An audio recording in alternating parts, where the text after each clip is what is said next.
दोस्तों ये वीडियो बड़े ध्यान से देखना और इस वीडियो के एंड में आप लोगों के लिए सरप्राइज है, वो आप लोगों को देखकर बहुत मज़ा आने वाला है। पूरी वीडियो ध्यान से देखना एंड तक का।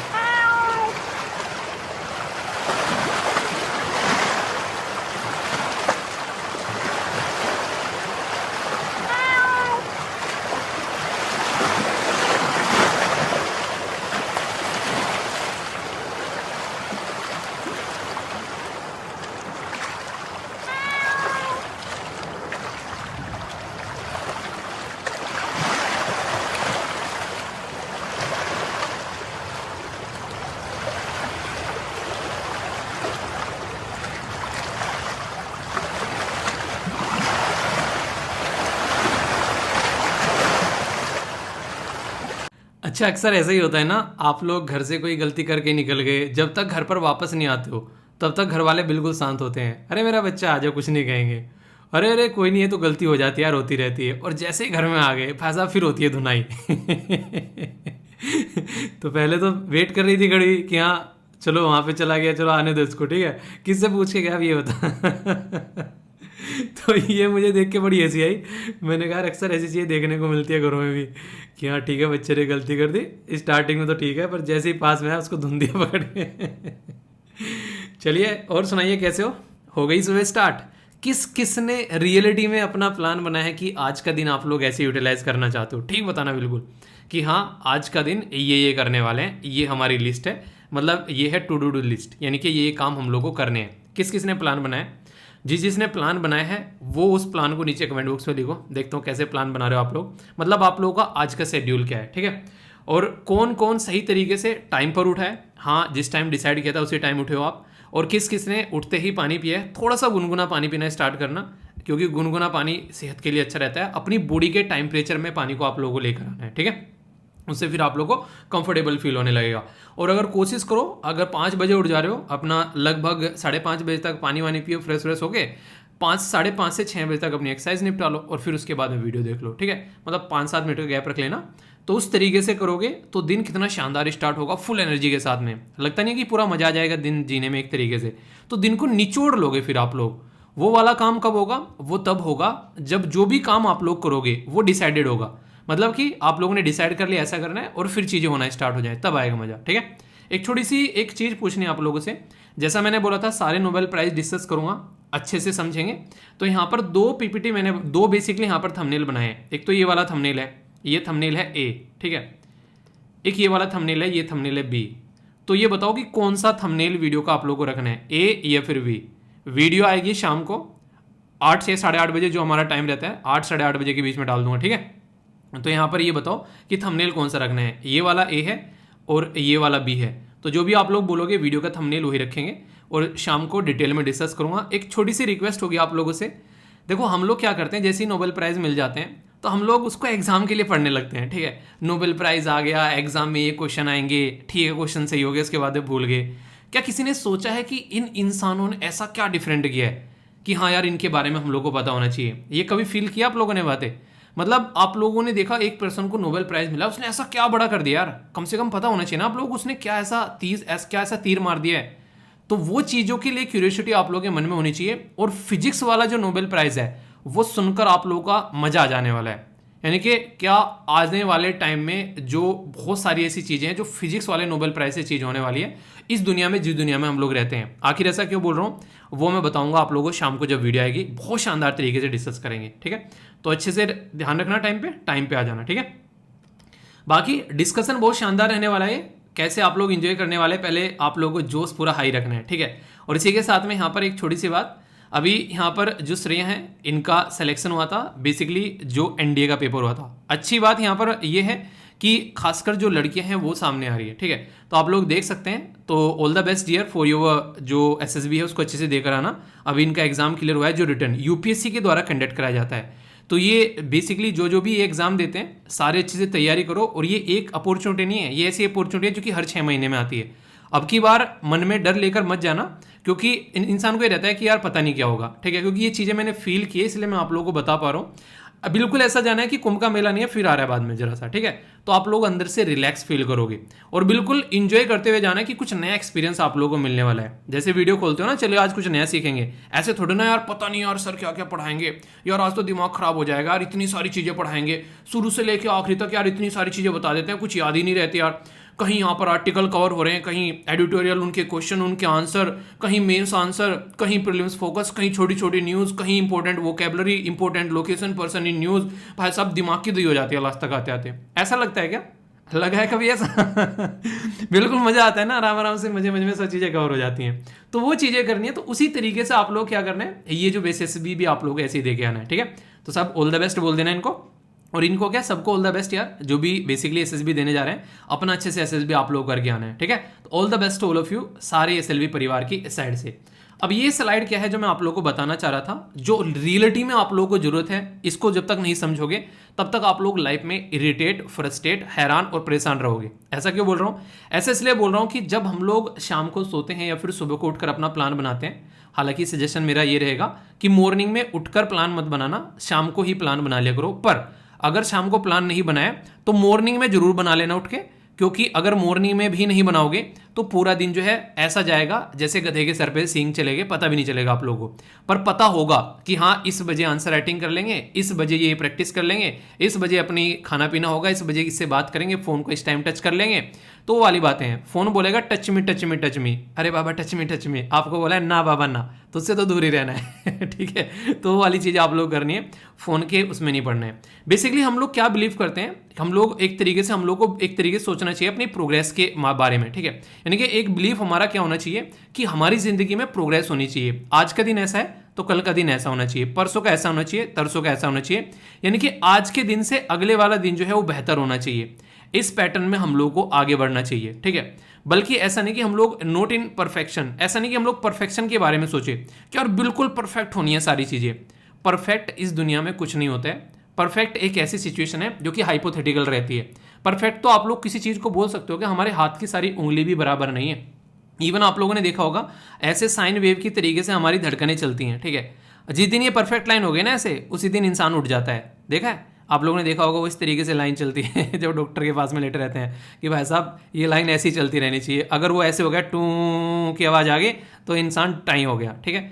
तो परफेक्ट कुछ नहीं होता है, सारी चीज़ों में इंप्रूवमेंट होता है। आप लोगों को आंसर राइटिंग नहीं आ रही है, कोई माँ के पेट से सीख के नहीं आया, करना स्टार्ट करो आज से आंसर राइटिंग, आप लोगों को आने लगेगी। बैठ के उसको टाइम तो दो थोड़ा सा, फिर आप लोगों को मजा आने लगेगा। हर एक चीज़ में ऐसे ही है, कोई भी चीज़ आप लोग कर लो इस धरती पर। आप लोगों को लगता है कि यार हम लोग को फुटबॉल खेलना सीखना है, हम लोग को गोल्फ सीखना है, हॉकी, कोई भी गेम आप लोगों को लगता है सीखना है, चेस सीखना है, कोई भी परफेक्ट नहीं होता है। जितना टाइम जिस चीज़ में भी आप लोग दे दोगे ना, वही चीज़ आप लोग की अच्छी बनेगी। रिलेशनशिप में भी आप लोगों ने देखी होगी ये चीज़ें, अक्सर लड़ाइयाँ होने लगती है कि इंसान टाइम नहीं दे रहा है। अगर टाइम ज़्यादा देने लगो तो वहाँ पर तो वो चीज़ें फिर थोड़ी ठीक होने लगती है, पर लेकिन बहुत ही ज़्यादा देने लगो तो फिर और गड़बड़ होने लगती है। यानी कि ये भी नहीं कि सारा टाइम उसी में दे देना है, तो ये भी नहीं आंसर राइटिंग में ही पूरा टाइम देना है। वहाँ पर भी एक बैलेंस होना चाहिए कि ठीक है 2-3, अगर आप लोगों को लग रहा है अभी एग्जाम बहुत दूर है तो आप लोग क्या कर सकते हैं, 2-3 क्वेश्चन लिख लो अपना आराम से बैठ के। जैसे जैसे एग्जाम पास में आएगा फिर अपना पूरा पेपर लगाना स्टार्ट कर देना। तो आप लोगों को एक बैलेंस बनाना आना चाहिए, और ये ऐसा नहीं कि हर टाइम ऐसे ही रहने वाला है। फिलहाल आप लोग क्या करो, अपने कॉन्सेप्ट को क्लियर करने पर फोकस करो। फिर जैसे जैसे चीजें आगे बढ़ेंगी उसी पैटर्न में चीजें चेंज हो जाएंगी। जब प्रीलिम्स पास में आया तो प्रीलिम्स के लिए टाइम बढ़ा दिया, रिवीजन के लिए टाइम बढ़ा दिया। जब मेंस पास में आया तो राइटिंग के लिए पूरा टाइम बढ़ा दिया। तो ये सारी चीजें इस तरीके से चलती हैं, जिस जिस चीज की जहां जहां रिक्वायरमेंट है वहां उसको फिक्स करते हुए चले जाओ और जिंदगी में एंजॉय करो। तो ये पैटर्न आप लोगों को समझना है, ठीक है। तो ये कई सारे बच्चे कहते हैं मीन्स राइटिंग आज से स्टार्ट करनी है, बिल्कुल नहीं करनी है आज से स्टार्ट।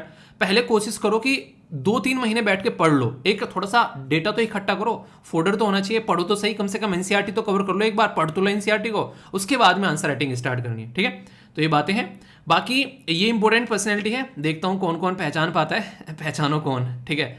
बहुत इंपॉर्टेंट पर्सनैलिटी यार, कुछ ऐसा बना के गए कि जिससे लगा दुनिया बर्बाद हो गई, पर फिर लगा कि दुनिया को आबाद करना है तो उसके लिए फिर कुछ ऐसा बना दिया कि जिसको आज की डेट में सब एक तरीके से कह रहे हैं कि यार हाँ ये एक ऐसी चीज़ है जिसके पीछे लोग भागते हैं कि काश हमको भी मिल जाए, ठीक है। बताइए कौन है, हालांकि पहचान ही गए होंगे आप लोग। इन्हीं के ऊपर शाम को वीडियो आने वाली है, वही है ये। अब चल गया पता, हाँ बिल्कुल वही है। बहुत ही शानदार बात यार, ये हर एक बच्चे को बेसिकली बतानी चाहिए। अगर बात करें बच्चा जैसे ही थोड़ा थोड़ा बड़ा होता है, हर एक बच्चे के माइंड में ये चीज़ें होनी चाहिए एक तरीके से कि अगर कोई डाउट आ रहा है तो क्वेश्चन पूछा जाए। ये ऐसा एक तरीके का स्टेटमेंट है जिससे आप लोग एक एथिक्स के अंदर क्वेश्चन आप लोग एक्सपेक्ट कर सकते हैं, और एस्से के अंदर आप लोग निबंध भी एक्सपेक्ट कर सकते हैं। एक लीडरशिप की क्वालिटी के बारे में आप लोग बात कर सकते हैं। आप लोगों ने अक्सर देखा होगा क्लास में कोई बैठा हुआ है बच्चा और वहां पर टीचर ने क्वेश्चन पूछ लिया, ठीक है, तो कई बार बच्चे हाथ नहीं उठाते हैं, ऐसा लगता है यार बेइज्जती हो जाएगी। मतलब बेइज्जती भी किसके किसके बीच में हो जाएगी, उनके बीच में हो जाएगी जो सारे उसी के लेवल के बैठे हुए हैं, ठीक है, मतलब सारे एक जैसे ही हैं, उनमें बेइज्जती हो जाएगी। यहाँ पर सबसे बड़ी बात क्या है ना, बहुत सारे बच्चे क्वेश्चन नहीं पूछते हैं। तो बोला गया the man who ask a question is a fool for a minute, यानी कि कुछ टाइम के लिए लग सकता है वो फूल है, वो बेवकूफ है, ठीक है, पर लेकिन जो क्वेश्चन नहीं पूछता है, जो चल रहा है चलने देता है, जो हो रहा है होने देता है, वो पूरी लाइफ के लिए फूल बन जाता है, पूरी लाइफ के लिए मूर्ख बन जाता है। उसको सही और गलत क्या चल रहा है उसमें फर्क ही नजर नहीं आता है। अच्छा हो रहा है तो सही है, बुरा हो रहा है तो सही है, मुझे कोई फर्क नहीं पड़ता है। अगर वो वाली लाइफ जीना चाहते हो तो फिर आप लोग एक ऐसी दुनिया जियोगे कि जहां पर आप लोग कभी भी किसी चीज का सोल्यूशन नहीं खोज पाओगे। आप लोगों को जो चल रहा है उसी चलने दो। और ये तो यार भगवत गीता में हजारों साल पहले बोल दिया गया कि यथा दृष्टि तथा सृष्टि। अब आप लोग देख लो कि आप लोगों को अपनी दृष्टि और सृष्टि कैसी करनी है, ये आप लोगों के ऊपर डिपेंड है। मैं तो मॉर्निंग में बोल के चला जाता हूं, अब इवनिंग तक आप लोग अपनी लाइफ को कैसे एंजॉय करते हो ये मैं नहीं बता पाऊंगा, ये आप लोगों ने डिसाइड करना है और आप लोगों को काम करना है, ठीक है। एक और छोटी सी बात, पूरा वीडियो जो है बहुत ही अच्छे से आप लोगों को देखना है। ये तो स्टार्टिंग वाला पोर्शन हो गया जो कि आप लोगों को डेली बताता हूँ। आज के जो एसएलवी कमांडो है यहाँ पर, इनका नाम है आयशा। बहुत ही शानदार तरीके से आंसर दिए गए, मैंने पिन कर दिए हैं कल के वीडियो के नीचे, देखना आप लोगों के जो भी डाउट है क्वेश्चन को लेकर वो सारे आप लोगों के क्लियर हो जाएंगे। पर लेकिन इंपॉर्टेंट बात क्या है यहाँ पर, आज के एसएलवी कमांडो अगर आप लोगों को बनना है तो जो भी क्वेश्चन पूछूंगा उनके आंसर आप लोगों को देते हुए आगे बढ़ना है, ठीक है। आई होप कि आप लोग अच्छे से आंसर दोगे। और दिन कैसा चाहिए आप लोगों को, बिल्कुल अच्छे वाला दिन चाहिए। तो जोश कैसा होना चाहिए, हाउ द जोश, हाई। आज वो वीडियो लगाना भूल गया मैं, ठीक है। तो जोश को हाई रखो, चाहिए क्या वो वीडियो लगा दिया करो डेली। अगर आप लोगों को लगता है अच्छा तो मैं लगा दिया करूँ, कोई दिक्कत नहीं है, ठीक है। तो आगे बढ़ते हैं। एक छोटी सी बात बोलना चाहूंगा यहाँ पर आगे बढ़ने से पहले, जो पर्सनली मुझे काफी अच्छा लगा। एक बच्चे ने बोला कि सर आज की वीडियो में डिसलाइक करता हूँ, ठीक है। डिसलाइक क्यों करता हूँ, तो इनको लगा कि मैंने जो यूक्रेन के बारे में बोला वो बात इनको पसंद नहीं आई, इसने वीडियो को डिसलाइक करने की बात की। तो सबसे बड़ी बात मुझे यहाँ पर ये लगी कि इनके द्वारा बोला गया कि मैं वीडियो डिसलाइक कर रहा हूँ और उसका रीजन भी दिया गया कि वीडियो क्यों डिसलाइक कर रहा हूँ। तो ये पर्सनली मुझे अच्छी चीज़ लगी। पर लेकिन यहाँ पर मैं छोटी सी बात बोलना चाहूँगा कि आप लोग फीडबैक जब देते हो ना, लाइक या डिसलाइक करते हो, तो इसलिए मैं कहता हूँ कि बताया करो कि क्या अच्छा लगा वीडियो के अंदर, क्यों लाइक किया और क्यों डिसलाइक किया। तो इससे मुझे चीज़ें पता चलती रहती है ताकि मैं उसको इंप्रूव कर सकूं और फिर आप लोगों के क्वेश्चन का आंसर भी दे सकूं। इन्होंने बोला कि यूक्रेन के बारे में मैंने जो बोला वो इनको पसंद नहीं आया। मैंने यूक्रेन के बारे में चीज़ें नहीं बोली थी डियर, मैंने यूक्रेन के प्रेसिडेंट के बारे में बोली थी, क्योंकि जिस तरीके से वो चीज़ों को लेकर चल रहे हैं ना, वो अपने देश को जिस डायरेक्शन में लेकर चल रहे हैं वो देश को बर्बाद कर रहे हैं। क्योंकि एक तरीके से अगर पूरा पैटर्न आप लोग देखोगे, उन्होंने अपना दिमाग इस्तेमाल किया ही नहीं है वहां पर। तो मैं उनके बारे में बात कर रहा था, ना कि देश के बारे में। अब जब लड़ाई में कूद ही गए फिर तो लड़ने मरने वाली बात ही है, फिर तो पीछे हटना नहीं है, देश की इज्जत की बात आ गई है। पर मैंने पर्टिकुलरली बोला था कि वो बेसिकली अपने ऊपर नहीं खेल रहे हैं। उनको पता है कि तुम्हारे पास में हथियार नहीं है, तुम्हारे पास में कुछ चीजें नहीं है, तुम्हारे पास में प्रॉपर सारी चीजें नहीं है, उसके बाद भी वो इंसान लड़ा जा रहा है, अपनी चीजें बर्बाद कर रहे हैं वहां पर। और वो नेटो जो कि उसको नेटो के अंदर भी नहीं ले पा रहा है प्रॉपर वे में, वो उसको हथियार सप्लाई कर रहा है बस ऊपर से, और यहां पर खेल खेल रहा है। और बेसिकली खेल क्यों खेला जा रहा है, अगर पीछे जाकर समझोगे आप, तो खेल खेल रहा है रसिया को नीचा दिखाने के लिए। देखिए दो तरीके की चीजें होती हैं। अगर किसी दुश्मन को हराना है, एक तो यह है कि अपने आप जाकर उसके साथ में लड़ो, तो यूएसए अपने आप लड़ेगा तो यूएसए को डायरेक्ट नुकसान दुनिया भर का देखने को मिलेगा।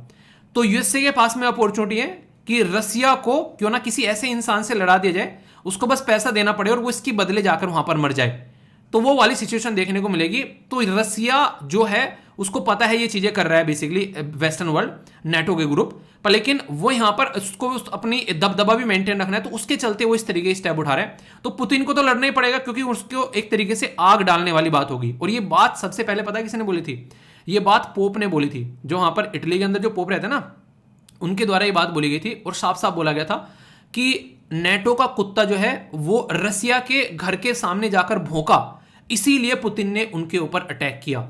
तो यानी कि यूक्रेन तो कोई रीजन ही नहीं है यहां पर। यूक्रेन के ऊपर जो भी कुछ हो रहा है उसमें रियलिटी में यूक्रेन का कोई मतलब ही नहीं है। यूक्रेन को उकसाया गया, वो भी एक ऐसे प्रेसिडेंट के द्वारा जो कि एक तरीके से पहले जो एक तरीके से उसको पॉलिटिक्स आती नहीं थी ढंग से, एक कॉमेडियन था, उसको उकसाकर बोला कि नेटो ज्वाइन कर ले, जबकि पता था रशिया ने पहले भी चेतावनी दे रखी कि नेटो ज्वाइन मत करना, और रशिया का रीजन भी है उसके पीछे, एक बहुत ही वैलिड रीजन है। तो बोल रहा है शांति में रहो यार, तुम अपनी जिंदगी एंजॉय करो, हमें अपनी जिंदगी एंजॉय करने दो।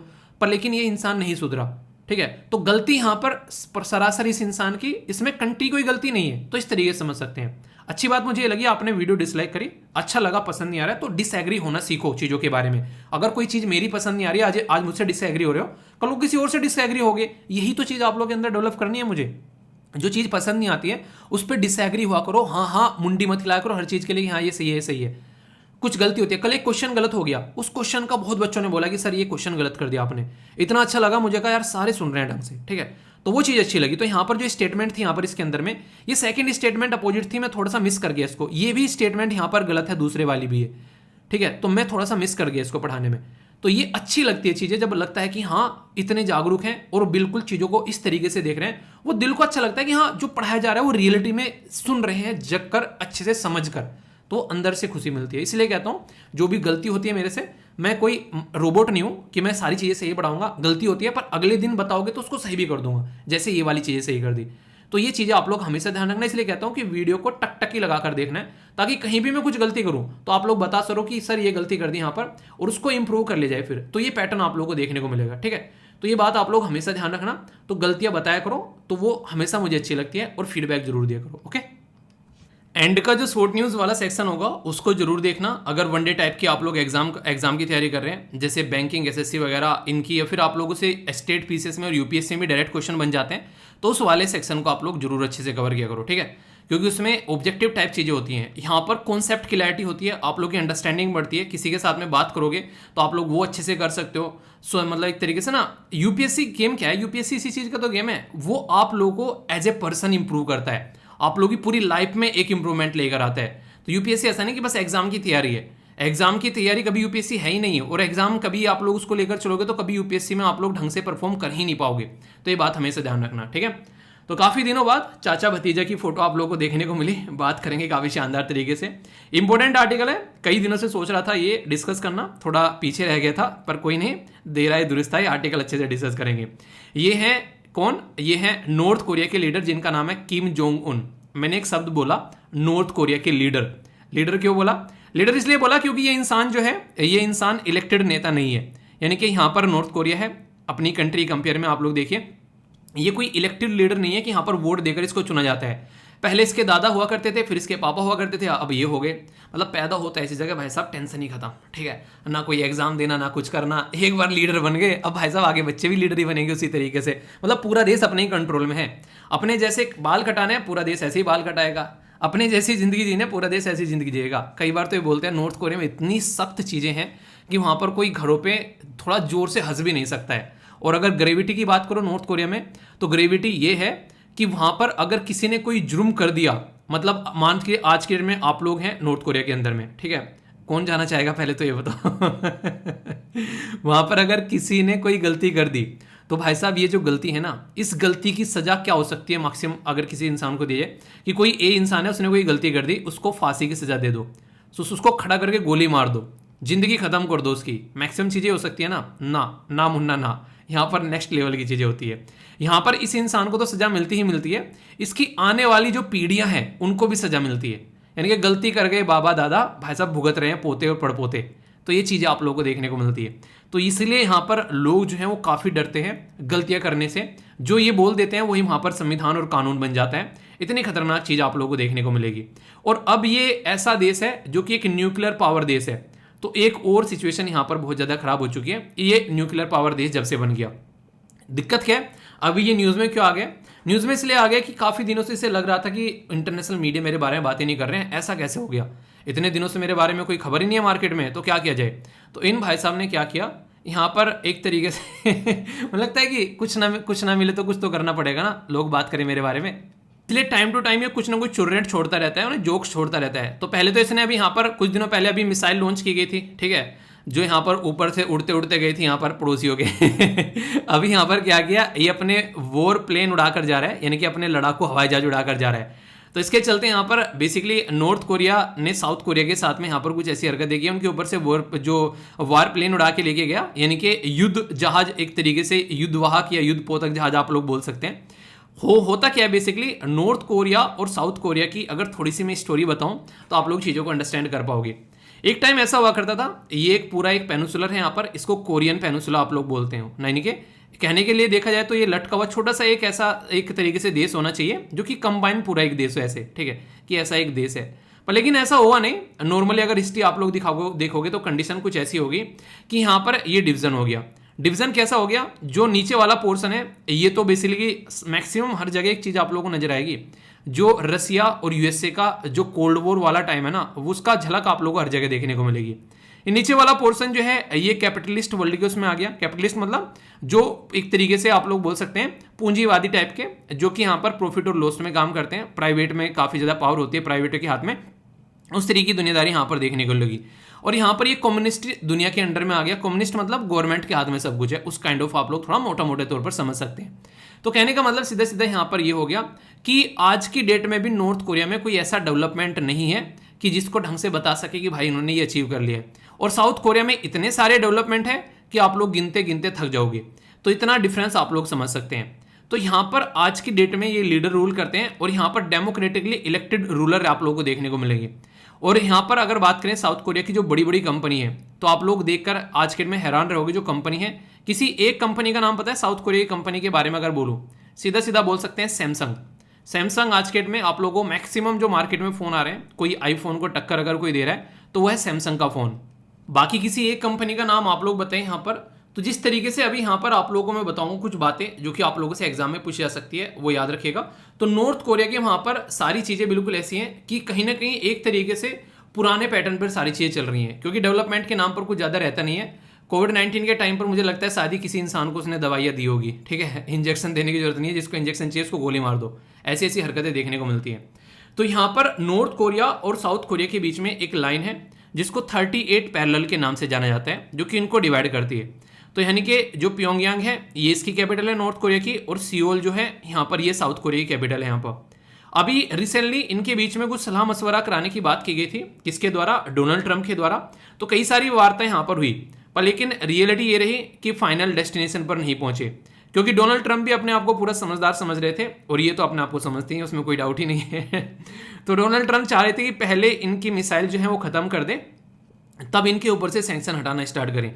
ये बोल रहे थे कि पहले हमारे ऊपर से सैंक्शन हटाओ, उसके बाद में हम लोग थोड़ा सोचेंगे कि मिसाइल का क्या करना है। क्योंकि इनको पता है, इन्होंने हिस्ट्री देख रखी है कि यूएसए जो है वो कितनी गंदी पॉलिटिक्स करता है। ईरान देख लो आप लोग यहाँ पर, इसी के साथ में बहुत सारी कंट्री है आप लोग अगर आप लोग बात करेंगे तो बहुत सारी ऐसी गद्दाफी का जो हरकतें हुई थी ना, तो वो आप लोग समझ सकते हैं पुराने टाइम में। तो ऐसी हरकतें देख सकते हैं, वियतनाम के अंदर सिचुएशन यूएसए की देख सकते हैं, और रिसेंटली अभी अफगानिस्तान के अंदर आप लोग देख सकते हैं यहाँ पर क्या क्या कंडीशन इनके द्वारा की गई। यानी कि नॉर्थ कोरिया ओनली अब तक इसलिए बचा है क्योंकि वो एक जो है न्यूक्लियर पावर कंट्री है। अगर वो न्यूक्लियर पावर कंट्री न होता तो यूएसए उसको चबा जाता और डकार भी न लेता, इतनी चीजें बर्बाद वहां पर हो सकती थी। पर लेकिन ये एक न्यूक्लियर पावर कंट्री बन गया, और ये बना कैसे, ऐसे थोड़ा ना अपना आप बन गया, कहीं ना कहीं इसके पीछे जब आप लोग हिस्ट्री देखेंगे तो बड़ी इंटरेस्टिंग हिस्ट्री है। पाकिस्तान का बहुत बड़ा रोल है इसमें। यहाँ पर अगर बात करें इसको एक न्यूक्लियर पावर कंट्री बनाने में, हमारी कंट्री में हम लोग न्यूक्लियर पावर किसकी वजह से बने, हमारे साइंटिस्ट की वजह से बने। हमारे साइंटिस्ट ने मेहनत कर कर हमारे देश को एक न्यूक्लियर पावर कंट्री बनाया। पाकिस्तान की हिस्ट्री उठाकर देखोगे तो जो इनका न्यूक्लियर पितामह है उनके नाम पर एक चोर का धब्बा लगा हुआ है, क्योंकि उन्होंने वो टेक्नोलॉजी चोरी की और वो चोरी करने के बाद में दूसरों को बेच भी दी। उसमें से नॉर्थ कोरिया आप लोगों को एक देश देखने को मिलता है जिसको उसने यहाँ पर ये टेक्नोलॉजी बेची ले जाकर। हिस्सा तो उसमें ईरान का भी था, पर ईरान जो है उसको ढंग से यूटिलाइज नहीं कर पाया और नॉर्थ कोरिया उसको करके ले गया। तो ये सिचुएशन समझ सकते हैं। जो अगर बात करें आज की डेट में जो ये नॉर्थ कोरिया साउथ कोरिया के बीच में जो कॉन्फ्लिक्ट देखने को मिल रहा है, इसकी हिस्ट्री थोड़ा सा आप लोग उठाएंगे, कुछ तो मैंने आप लोगों को बता दी। वैसे मोटे मोटे तौर पर यहाँ पर ये मानता है कि जो कॉन्फ्लिक्ट है कोरियन पेनिनसुला के अंदर में, उसका रूट आप लोगों को देखने को मिलेगा जब जापानीज दुनिया में कोहराम मचा रहे थे। एक टाइम ऐसा था कि जापान के आगे थर थर थर थर थर कांपती थी दुनिया। भाई साहब मजे मजे में यूएसए के पर्ल हार्बर पे अटैक करके चलाया। यूएसए को समझ में नहीं आई ये क्या हो गया। उसने तो बोला हम तो खेल भी नहीं रहे थे, हम तो लड़ाई में थे भी नहीं। उसकी वजह से यूएसए को फिर लड़ाई में आना पड़ गया। तो ये कंडीशन आप लोग समझ सकते हैं। आप लोग ये मानो कि इतना खतरनाक था कि चाइना, एक तरीके से चाइना को और रशिया को पीटा है इस कंट्री ने बहुत ही बुरी तरीके से, ठीक है। रशिया की पिटाई की है इस देश ने, आप लोग इतना समझ सकते हो उस टाइम पर, ठीक है। तो यहाँ पर ये एक ऐसा पावरफुल देश था, लोगों को ये लग रहा था एक बार तो हमारे देश में भी लगने लगा था आधे आधे लोगों को कि अगर कल को यूके छोड़ के चला गया, ऐसा ना हो कि जापान आकर वहां पर अपना एक तरीके से कब्जा जमा ले। और जापान का कब्जा बड़ा ही क्रूर टाइप का हुआ करता था, ठीक है। यहाँ पर आज भी एक कॉन्सेप्ट जाकर पढ़ना आप लोग, कंफर्ट वुमेन। ये कॉन्सेप्ट जाकर जब आप लोग पढ़ोगे ना तो इसके बारे में आप लोगों को जापान की जो घिनौनी हिस्ट्री है उसके बारे में पता चलेगा। पर जितना गंदा इनका हिस्ट्री रही है उतनी ही अच्छी आज की डेट में कंट्री बन चुकी है कहीं ना कहीं। अगर देखो, एक शांति प्रिय देश है यहाँ पर, और जब से यहाँ पर इनके ऊपर बॉम्ब गिराया गया तब से शांति आई, क्योंकि उन्हें कहता है कि सांप का फन काटना पड़ता है तभी वो शांति बैठता है। हिरोशिमा नागासाकी पर बॉम्ब गिराया गया यूएसए के द्वारा, जब पर्ल हार्बर में इनके द्वारा अटैक किया गया था, तब से लेके यहाँ पर ये शांति में बैठे हुए हैं, क्योंकि वो ऐसी त्रासदी देखी गई थी धरती पर, किसी को लग नहीं रहा था कि फ्यूचर में ऐसा कुछ होना चाहिए। तो तब से लेके जापान शांत है, और इतना शांत है जापान, तो अगर जापान के बारे में बात करूं कि आज तक भी जापान जो है, जापान के अंदर की अगर बात की जाए, आज तक भी जापान के अंदर में खुद की प्रॉपर फोर्स नहीं है अगर कोई अटैक करने लगे उनके ऊपर। तो शिंजो एबे इसी बात का वेट कर रहे थे कि किसी तरीके से यहाँ पर एक तरीके से फोर्स बनानी स्टार्ट करें, क्योंकि डोनाल्ड ट्रम्प ने बोल दिया कब तक तुम्हारा एक तरीके से ना बोझ उठाएंगे, कब कमाना स्टार्ट करोगे तो अपनी फौज बनाओ, अपने आप कमाओ। तो वह कंडीशन देखने को मिल रही थी। इसीलिए कहता हूँ हिस्ट्री जब पढ़ोगे तो हिस्ट्री में बहुत सारी चीज़ें आप लोगों को ऐसी जानने को मिलेगी, प्रेजेंट टाइम पर क्या हो रहा है वो हिस्ट्री में से निकल कर आएगा। तो जापान ने जब यहाँ पर पूरी अतकी मचा रखी थी, तो उसको हराने के लिए यहाँ पर जो भी ग्रुप थे, यहाँ पर अलाइड ग्रुप, यानी कि उन्होंने मिलकर फिर जापान को पीटना स्टार्ट किया। और उस टाइम पर फिर यहाँ पर एक पर्टिकुलर कॉन्फ्रेंस होती है, इसको बोलते हैं याल्टा कॉन्फ्रेंस 1945 में। तो यहाँ से फिर चीज़ें जो होती हैं वो थोड़ी सेटल डाउन होना स्टार्ट होती है। और इसी के साथ में जो यूएसएसआर है, जिसको union of Soviet socialist Republic बोलते हैं, उसने इन्वेड कर लिया यहाँ पर कोरिया को, कोरिया का नॉर्थ वाला पोर्शन, और नीचे वाला पोर्शन जो है वो फिर यूएसए के कंट्रोल में आ गया। और यहाँ से फिर ये डिवीजन स्टार्ट हो गया कि नॉर्थ कोरिया जो है वो कम्युनिस्ट बन गया और साउथ कोरिया जो है वो कैपिटलिस्ट बन गया। इसलिए कहता हूँ कि मैक्सिमम चीज़ों की जो नींव है वो पड़ती है आप लोगों को नजर आएगी कोल्ड वॉर में, जो आज के टाइम में देखती है। डिवाइड कर दिया गया यहाँ पर 38 पैरेलल के द्वारा, और 1948 में रिपब्लिक ऑफ कोरिया, जिसको साउथ कोरिया बोलते हैं, वो डेमोक्रेटिक रिपब्लिक ऑफ कोरिया आप लोगों को देखने को मिलेगा। उन्होंने तो रिपब्लिक कोरिया रख दिया, इन्होंने अपना नाम रख दिया democratic people's republic of Korea. लोगों की सुनता नहीं है इंसान, और बोलता है अपने आप को democratic people's republic of Korea.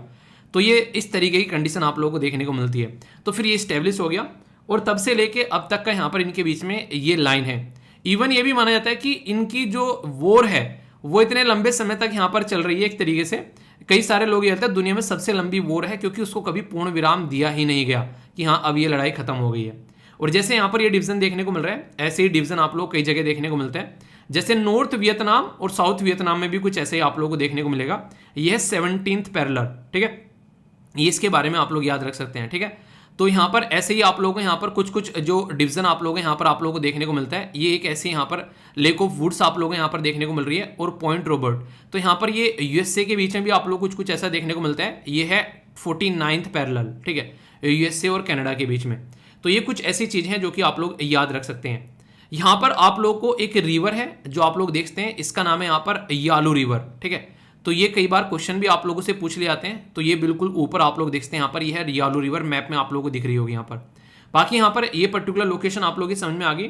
थोड़ा सा बेसिक भी यहाँ पर डाल दिया है कि कब किसके द्वारा इन्वेड किया गया, क्या क्या चीज़ देखने को मिल रही है, ताकि अगर आप लोग इसको जब रिविजन करने बैठो तो हल्का सा आइडिया आप लोगों के मन में इसको लेकर रहे, ठीक है। तो इस तरीके से आप लोग यहाँ पर इसको समझ सकते हैं। जापान ने इन्वेड कर लिया, फिर वर्ल्ड वॉर 2 हुई। वर्ल्ड वॉर 2 होने के बाद में दो जगह डिवाइड हो गया, ऊपर नॉर्थ कोरिया चला गया, नीचे साउथ कोरिया चला गया। नॉर्थ कोरिया जो है वो कंट्रोल में आ गया किसके, वो आ गया रसिया के। साउथ कोरिया आ गया बेसिकली किसके, वो आ गया इसके यूएसए के। और यहाँ पर अगर देखोगे तो यहाँ पर ये फर्स्ट न्यूक्लियर टेस्ट 2006 में, आज की बात नहीं है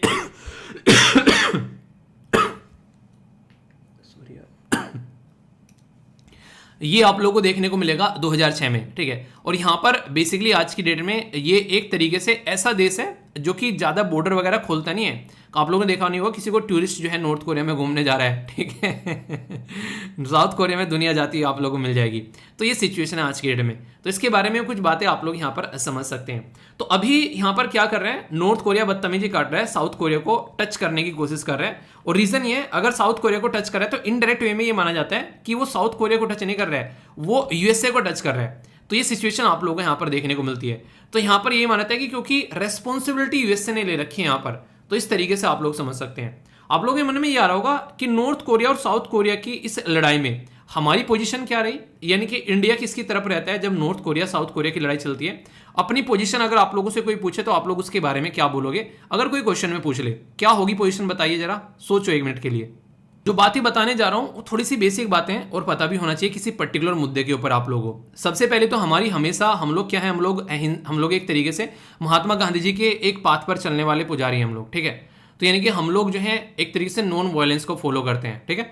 तो सबसे पहले तो इसलिए हम लोगों ने हमेशा क्या किया कि नॉर्थ कोरिया का जो न्यूक्लियर प्रोग्राम है उसको हम लोगों ने हमेशा अपोज किया है कि हाँ भाई साहब ऐसा कुछ नहीं होना चाहिए। पर लेकिन जब नॉर्थ कोरिया और साउथ कोरिया के बीच में लड़ाई की बात आती है तो हम लोग न्यूट्रल रहते हैं। हम लोग ये नहीं कि हम लोग साउथ कोरिया के साथ में खड़े हो जाएं या फिर नॉर्थ कोरिया के साथ में खड़े हो जाओ। पर इतना इंटरेस्टिंग रोल हमारा रहा 1950 या फिर 53 में, अगर आप लोग बात करोगे पुराने टाइम में, हम लोगों ने साउथ कोरिया और नॉर्थ कोरिया के बीच में शांति को स्थापित करने में बहुत बड़ा रोल प्ले किया। यानी कि सीज फायर एग्रीमेंट में काफी बड़ा रोल प्ले हमारे द्वारा किया गया दोनों कंट्री की साइड से, ताकि थोड़ी शांति रह सके। बाकी अगर बात करें, क्योंकि नॉर्थ कोरिया एक क्लोज्ड कंट्री के तौर पर रहता है, पर लेकिन साउथ कोरिया जो है वो एक ओपन मार्केट के तौर पर है, तो साउथ कोरिया के रिलेशनशिप हमारे काफी एक तरीके से अपग्रेड हो चुके हैं आज के डेट में। साउथ कोरिया के साथ में काफी मेजर रोल हमारा रहता है, खासकर जब हम लोग बात करते हैं अपनी जो यहाँ पर लुकिस्ट पॉलिसी की साइड में भी यहाँ पर आप लोगों को देखने को मिलेगा। काफी अच्छे लेवल पर साउथ कोरिया के साथ में हमारे रीजन है, ठीक है। तो ये आप लोग समझ सकते हैं। तो इसी तरीके से यहाँ पर अगर बात करें, हमारी जो लुकिस्ट पॉलिसी है उसमें बहुत मेजर रोल प्ले करता है साउथ कोरिया, उसके साथ में काफी अच्छे रिलेशन है। और ऐसा नहीं कि नॉर्थ कोरिया के साथ में रिलेशन नहीं है। 47 ईयर एगो लगभग आप लोग देखते हैं कि साउथ कोरिया के साथ भी हम लोगों ने अपने रिलेशन स्टेब्लिश किए गए थे। पर हमारा मेन फोकस क्या था, आप लोगों को पता होगा, जब हमारा देश आजाद हुआ 1947 में, तो हम लोग नए नए ताजे ताजे आजाद हुए थे। हम लोग यूके से अपना पीछा छुड़ा के आ रहे थे, 200 साल तक हमारे को बेसिकली हमारे ऊपर नाचे वो। अब हम लोग ऐसा नहीं चाह रहे थे कि फिर से हम लोग किसी के पचेड़े में पड़े, तो इसलिए नॉर्थ कोरिया साउथ कोरिया के बीच में शांति के लिए हम लोगों ने बातें की हमेशा। दूसरा, हम लोग नॉन अलाइंग मूवमेंट को फॉलो करने वाले लोग थे। नॉन अलाइंग मूवमेंट क्या है यहाँ पर, जिसको नैम आप लोग बोलते हो, इसका मतलब यह था कि भाई साहब एक साइड में तो रसिया खड़ा हुआ है, एक साइड में बेसिकली यूएसए यानी कि अमेरिका खड़ा हुआ है। तुम भाई साहब लड़ लो जितना लड़ना है, पर हमको मत घसीटना कि तुम किसकी साइड हो, हम अपनी साइड है, हम तुम्हारी किसी की साइड नहीं है। तो नैम का कॉन्सेप्ट काफी अच्छे से हम लोगों ने फॉलो किया काफी लंबे समय तक। अभी अभी क्वेश्चन भी पूछे जाते हैं कि नैम के बारे में आप क्या समझते हैं, क्या आज भी नैम को रिलेटेड है, तो ऐसे क्वेश्चन भी बनते हैं। तो ऐसे क्वेश्चन जब यूपीएससी पूछे तो ये समझ लेना कि वो जानना चाह रहा है कि आज नैम को कैसे आप लोग देखते हो। तो कोई भी ऑर्गेनाइजेशन ऐसी कभी नहीं होती है कि उसका कोई पर्पज ना हो। उस टाइम पर ये उसके पर्पज के लिए बनाई गई थी, किसी के साथ में नहीं बनना। आज की डेट में ये बहुत सारे मुद्दों पर काम कर रही है, क्लाइमेट चेंज को लेकर, टेररिज्म को लेकर। इन्होंने अपना अपना चेंज कर दिया पैटर्न, अब उस पर बातें करने लगी जब मुद्दा खत्म हो गया। ऐसा थोड़ा ना कि ऑर्गेनाइजेशन को ही खत्म कर दो। तो ये आप लोग समझ सकते हैं। तो हम जो है एक बेसिकली नॉर्मल रिलेशन हमारे रहे, हमने ज़्यादा इंटरफेयर नहीं किया किसी पर्टिकुलर कंट्री के लिए कि भाई साहब जैसा है तुम करते रहो, हम जो है अपनी लाइफ को अपने हिसाब से एंजॉय करेंगे, ठीक है। तो ये पूरा पैटर्न है आप लोगों के सामने, जो डाउट नहीं होना चाहिए। अभी रिसेंटली क्वेश्चन भी पूछे जाते हैं यहाँ से, अगर बात करूँ पहले एक क्वेश्चन मैं आप लोगों से पूछूंगा यहाँ पर जो काफ़ी इंटरेस्टिंग है, इसको आप लोग अटेम्प्ट करना। इवेल्युएट करना है इकोनॉमिक एंड स्ट्रेटेजिक जो डायमेंशन है हमारी कंट्री की लुक ईस्ट पॉलिसी की। जब मैं शब्द बोलता हूँ ना लुक ईस्ट, तो आप लोग ये देखो हमारी कंट्री हो गई यहाँ पर, ये तो हम लोग बोलते हैं ना नॉर्थ ईस्ट बोलते हैं बेसिकली हमारी कंट्री का जो ये रीजन हो गया। तो इसका मतलब इस साइड में देखने की बात की जा रही है, ठीक है। तो ये आप लोग ऐसे समझ सकते हैं। तो जब लुक ईस्ट की बात की जा रही है तो हम लोग इस साइड में देख रहे हैं, तो इन कंट्री के साथ में हमारे रिलेशन कैसे हैं। तो वो लुक ईस्ट जो है, जैसे ही prime minister Modi ji power में आए, उन्होंने उसको एक्ट ईस्ट कर दिया, यानी कि अब देख बहुत लिया, अब काम कर लो। सिलेबस निहारे जा रहे हैं, सिलेबस निहारे जा रहे हैं, बहुत निहार लिया भाई साहब, अब थोड़ा सा बैठ के टॉपिक तैयार कर लो, थोड़े कॉन्सेप्ट क्लियर कर लो, थोड़ी प्रैक्टिस कर लो। ऐसा क्या सिलेबस ही देखते रहोगे। तो यहाँ पर पहले जो बेसिकली लीडर थे उन्होंने सिलेबस तैयार कर दिया और यहाँ पर मोदी जी ने आके उसको इंप्लीमेंट कर दिया। अब एक्ट करने लगे उनके साथ में मिलकर, इसलिए इसको लुक ईस्ट से एक्टिस्ट बोलने लगे। तो ये क्वेश्चन आप लोग अटेम्प्ट जरूर करिएगा, बहुत सारे बच्चे अच्छे से आंसर देते हैं, आप लोग भी पार्टिसिपेट करना, काफी अच्छा लगेगा आप लोग को। आंसर कहाँ पर देना है, टेलीग्राम पर आप लोग जाना। तो टेलीग्राम पर जैसे आप लोग जाओगे तो वहां पर आप लोगों को चीजें देखने को मिल जाएंगी, ठीक है। आंसर राइटिंग ग्रुप है यहाँ पर, जो कि वीर तालियान के नाम से है। तो यहाँ पर जाकर आप लोग आंसर खुद का भी दे सकते हैं और दूसरों का आंसर भी आप लोग एनालिसिस कर सकते हैं, ठीक है। और मैंने संडे में आप लोगों को याद होगा, संडे में आप लोगों को एथिक्स का भी क्वेश्चन दिया था, तो उसको आप लोग जरूर देख लेना, क्योंकि कई सारे बच्चे बोलते हैं कि सर एथिक्स का मैंने दिया था यार, अटेम्प्ट तो करो। और जो आंसर दे रहे हैं उनके आंसर देखा करो। अच्छा लगता है जब आप लोग यहाँ पर एक दूसरे के आंसर एनालाइज करते हो। ये देखो कई सारे बच्चे एनालाइज कर रहे हैं, तो अगर आप लोग आंसर लिखते भी नहीं हो ना, आप लोगों ने आंसर लिखने स्टार्ट नहीं किए, तो एटलीस्ट इतना तो कर सकते हो ना, एक दूसरे का आंसर जाकर पढ़ सकते हो। पढ़कर तो देखो कम से कम सामने वाला क्या लिख रहा है, क्योंकि आपको भी लिखने हैं। अगर चाहते हो स्टेट पीसीएस या फिर यूपीएससी निकालना, कोई भी ऐसा एग्जाम, इवन एसबीआई पीओ में भी आप लोग कुछ ना कुछ लिखना पड़ेगा, ठीक है। तो कोई भी ऐसा एग्जाम जहां पे लिखने की बात आएगी तो आप लोग को यूज करना पड़ेगा, बेसिकली ऐसे काम नहीं चलने वाला है, ठीक है। आंसर राइटिंग करनी पड़ेगी, और जब तक नहीं करने तब तक दूसरों के पढ़ के सीख लो, ठीक है। तो ये बेसिक चीजें हैं, ये सारी चीजें मैं आप लोगों को बता रहा था। इसी के बीच में एक कॉन्सेप्ट जो कि काफी ज्यादा न्यूज में भी था, और ये मैंने उस टाइम भी आप लोगों को पढ़ाया था जब यूपीएससी ने क्वेश्चन पूछा था, ये मुझे उस टाइम पर ये कॉन्सेप्ट काफी डिटेल में क्लियर किया था। ये थर्ड, ये अलग से पूरा एक टॉपिक भी बन जाते हैं यहाँ पर जी। अलग अलग कंट्री के पास में खुद के अपने एयर डिफेंस सिस्टम है, तो टर्मिनल हाई एल्टीट्यूड जो एरिया डिफेंस यहां पर आप लोगों को देखने को मिलेगा, ये थर्ड सिस्टम बोला जाता है। ये किसका है, ये क्वेश्चन पूछा गया था, बड़ा ही पीदी सा क्वेश्चन था, ठीक है। तो यहां पर ये इजराइल का है, इंडिया का है, अमेरिका का है, या फिर यहां पर ये एक कोलेब्रेशन है जापान और साउथ कोरिया के बीच में। तो स्टेटमेंट ऐसी रहेंगी, अगर आप लोगों को पता नहीं होगा तो आप लोग घूम जाओगे, ठीक है। अमेरिका का एंटी मिसाइल सिस्टम है। एंटी मिसाइल सिस्टम, अगर कल को कोई आकर इनके ऊपर मिसाइल फेंकता है तो यहां पर हवा ही हवा में उस मिसाइल को डिस्ट्रॉय कर लेंगे। मतलब यार ये तो सुना सुना सा लग रहा है, ये तो पढ़ाया था आपने। जी हाँ, बिल्कुल पढ़ाया था। ये बिल्कुल ऐसे ही है जैसे हमारे वाला S-400 सिस्टम हम लोगों ने जो अभी रसिया से खरीदा है। कल को मान लीजिए ये पाकिस्तान और चाइना में से कोई भी हमारे ऊपर इस तरीके से अटैक करने लगे, तो हम लोग जो है तुरंत यहाँ पर क्या करेंगे, उसको रोक सकते हैं। तो ऐसी सिचुएशन आप लोग यहाँ पर समझ सकते हो। जैसा हमारा S-400 है रसिया से लिया, ऐसा ही इजराइल का आयरन डोम है। वो क्यों बता रहा हूँ सारे, इसलिए बता रहा हूँ मैच करने के लिए आ जाए कल को, तो आप लोग उसको मैच कर सको। तो ये ऐसे क्वेश्चन पूछे जाते हैं, ठीक है।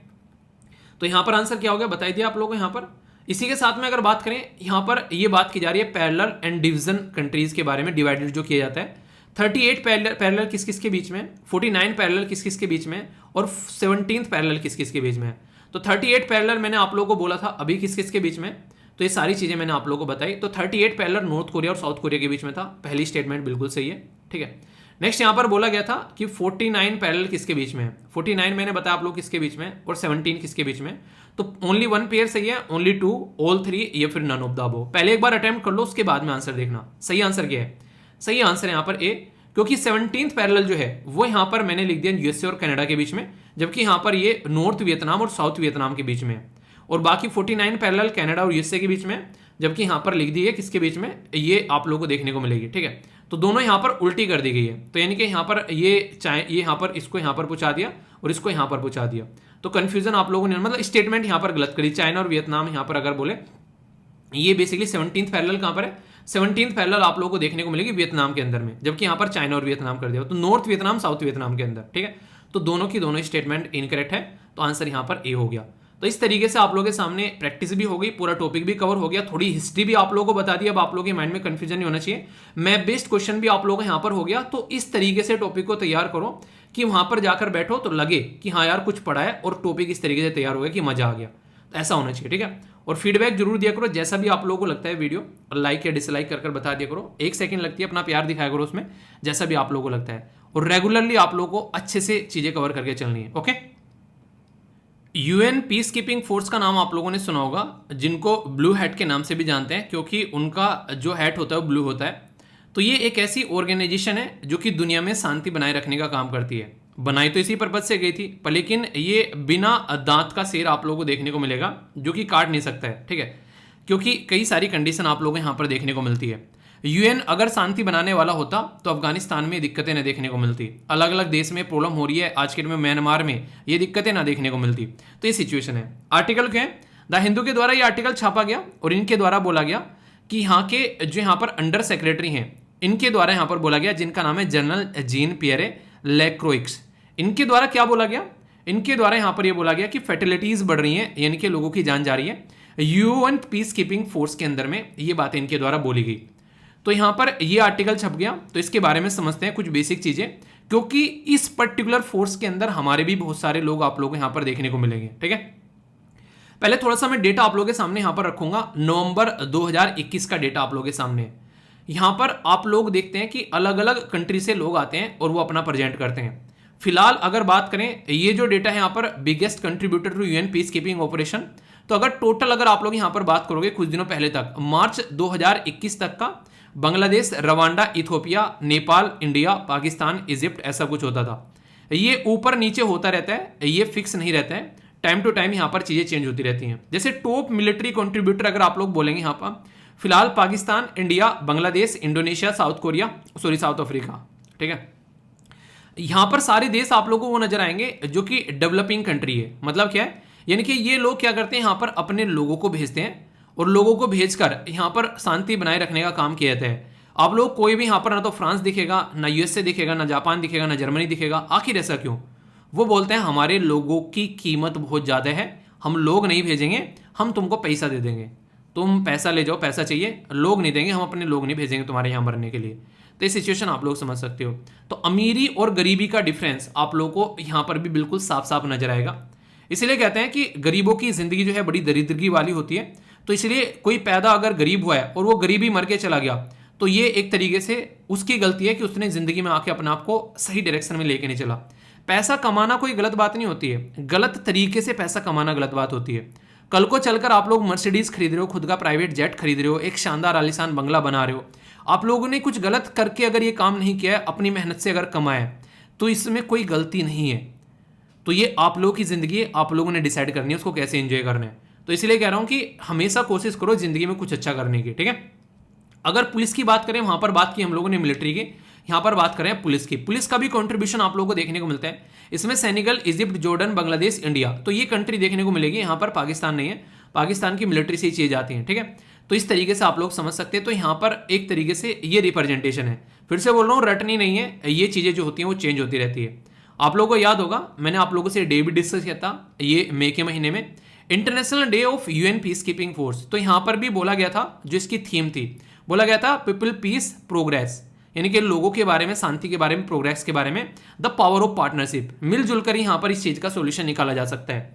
तो इनका बेसिक पर्पज यहां पर ये होता है कि जहां पर एक तरीके से बुरी कंडीशन है, वहां पर चीजों को सुधारा जाए और लोगों की जान जाने से यहां पर बचाया जाए।